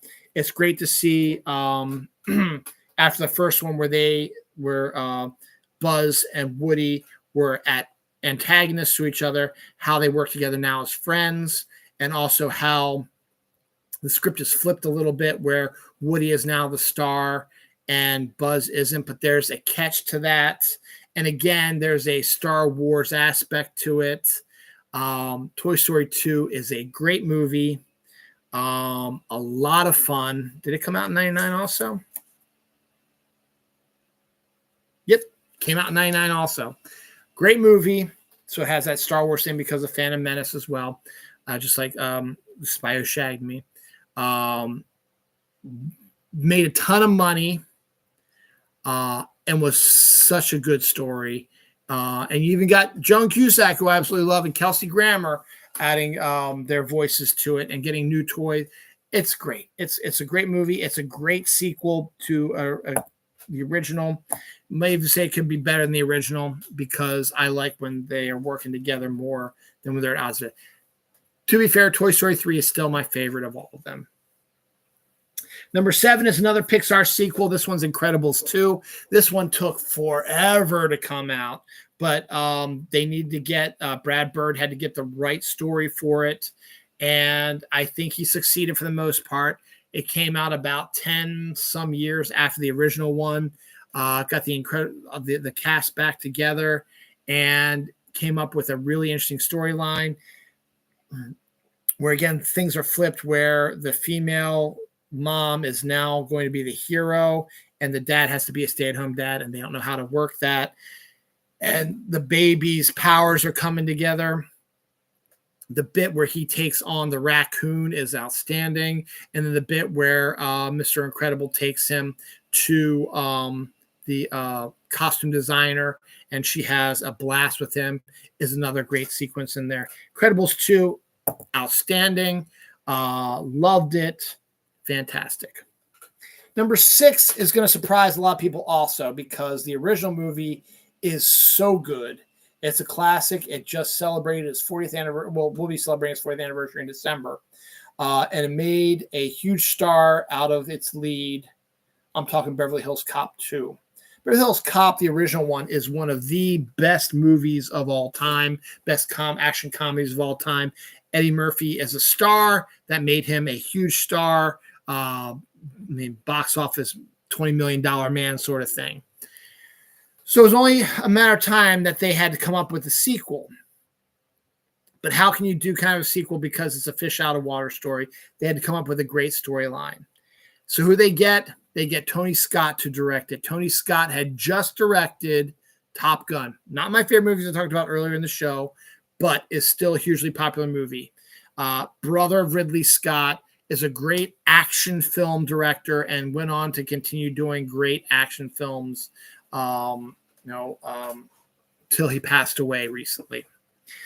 And Beverly Hills Cop 2 is a lot more fun and interesting than you might remember. It's not Beverly Hills Cop 1 because nothing's been Beverly Hills Cop 1, but for a decent action comedy sequel, it's good. And with Tony Scott coming in with using his specific way of directing things, the way he uses filters, slow motion, stuff like that, it's brilliant. The villains are not quite as developed as the original one. The storyline is interesting, and they just sort of veer all away from it after it when they decide what they're going to figure out what they're doing. They throw some unneeded sequences in there, but for the most part, it is a much better film than you may remember it. Great score by Harold Faltermeyer, and Eddie Murphy reteaming with Judge Reinhold and John Ashton is great. Ronnie Cox is in it briefly, but he's the catalyst for what sets up the storyline. The villains are the Alphabet Bandits who go around robbing things and leaving envelopes like the Riddler does to where their next thing is going to go. So they hit A, B, C, stuff like that. And then Eddie Murphy, Paul Reiser's character gets a little bit more to do in Beverly Hills Cop 2. They did in the first one.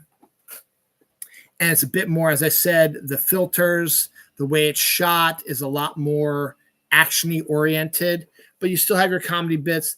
The sequence where they go to the Playboy mansion is a little long-winded for my taste, but you get introduced to a young Chris Rock in that one as well. And you do get appearance from the, Hugh Hefner, who actually pops up in the movie as well. And there's some subtle slide jokes at Sylvester Stallone, and Judge Reinhold's character has changed a little bit from being this sort of mousy sort of rookie to being this gun-loving sort of psychopath. But in the end, it's still good. Some great action sequences. The finale is not as good as the finale of Beverly Hills Cop 1, but it is still not a bad movie. It is really entertaining. It's a lot of fun. Beverly Hills Cop 2 is number 6. Number 5, Captain America: The Winter Soldier. Probably one of the best MCU movies out there. Great storyline. Captain America's first movie was just him in the past. Now we get his first adventure in the present day, teaming him up with Black Widow because Chris Evans and Scarlett Johansson have that history. Introduce Anthony Mackie's Falcon to the storyline as well, and changing the status quo of having S.H.I.E.L.D. be under the control of Hydra, and you add Robert Redford as a bad guy. You got to love that as well. And you got to love the chemistry between Scarlett and Chris because they are old friends. And you also bring in the character who ends up being the love interest for Chris Evans' character. She's great as well. They ruined her character. Hopefully they can fix it down the line. But she's fun. She's a lot of fun too. The movie is great. You also get a more Sebastian Stan as Bucky, and you get him as the Winter Soldier, which is a great character. Again, the only problem I have with it is something that they mentioned in Civil War, which I hope they go back to with Thunderbolts. But Winter Soldier and Black Widow have a history. It's barely touched upon in Winter Soldier, the movie. Scarlet mentions it a few times, a little bit, but doesn't mention their relationship. But she knows who he is. And the best sequence, though, is in Civil War, where she says, "You don't even recognize me." I wish we could have been able to investigate it more. Possibly we'll be able to in Thunderbolts. So we'll see what happens with that. But Captain America: Winter Soldier, probably the best MCU sequel of all of them. The sequels are not all that great. Ant-Man and the Wasp is the exception. Marvel's is the exception. They're decent. Avengers 2, Iron Man 2, Doctor Strange 2, Black Panther 2, Guardians of the Galaxy 2. They're all decent movies, but they're just not enough for my list. Number 4, we find Terminator 2. Jim Cameron is actually going to be popping up here twice, coming up soon. But Jim Cameron, despite what you may think about Avatar, the reason why Avatar 2 is not on here is because I do not like Avatar, and I have not seen Avatar 2, and I have no desire to see it. It probably would be on here if someone else did it. But James Cameron's Terminator 2 was the summer movie at the time, 91. Nobody had seen what he had done with a liquid metal Terminator. It was something that was never seen before. It is a amazing action film, so much better than the original Terminator, because at that point now Arnold Schwarzenegger was a huge star, and then they flipped the script on that one again to make him the protector of John Connor, who's now older. You bring Linda Hamilton back, you bring Robert Patrick in as the bad guy, who's great, and you have the special effect of the liquid metal Terminator, which is outstanding. Terminator 2 is my number 4. It is awesome. Aliens is number 3. That's James Cameron's sequel to Alien. Alien is a great movie. Aliens I like a lot better than Alien. Alien was a horror movie, haunted house horror movie set on a spaceship. Aliens was an action horror film. You bring Sigourney Weaver back. You get Bill Paxton in there. You get Michael Biehn coming back in there. You've got a whole cast of characters. Paul Reiser as a sleazy asshole. And you've got a great storyline about mothers and just action and James Cameron and just fantastic. What's his face? He's great in it as Bishop. Bishop. Aliens. Lance Henriksen, that's what it was. Yeah, he's great as well. That's his Bishop. Aliens, not much more I can say about that because I'm running out of time here. It's my friend Cheryl's favorite movie of all time. It is another great Cameron sequel. He made Aliens before he made Terminator 2. It's got great special effects. The aliens are creepy. The storyline is action-packed. It is fantastic. I just showed it to my daughter a while back. She loved it. I love it. Aliens number 3. Number 2 is The Lord of the Rings, The Two Towers. My wife's favorite version. My favorite is her favorite film of the Lord of the Rings trilogy. Again, much like with Kill Bill, it's supposed to be one movie, but you can't have a 10, 12-hour movie. You have to cut up into three movies. Lord of the Rings, The Two Towers there's not much you can say about it. It's number 2 on my list for a reason. It continues the outstanding adaptation of Lord of the Rings. Great casting, great directing by Peter Jackson. Who gets the role. I have some issues with it, particularly because of how they deal with Sméagol. I'm not a big fan of how they do that. And when he's Gollum, I don't like how they do it, but how they mistreat him. But I like sequences in The Two Towers, including the big battle at Helm's Deep, which is also fantastic. The arrival of a new love interest is kind of meh, but the storyline is just it's so good, it's so powerful.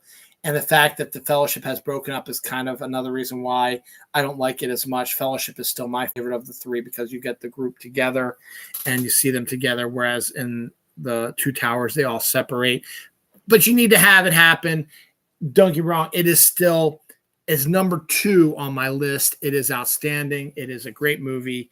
The Two Towers, Lord of the Rings is number 2. Number 1, of course, since I said it was a continuation of a story, necessarily a sequel, it's got to be The Empire Strikes Back, the sequel to Star Wars that nobody had came out of nowhere. And then you bring in The Empire Strikes Back.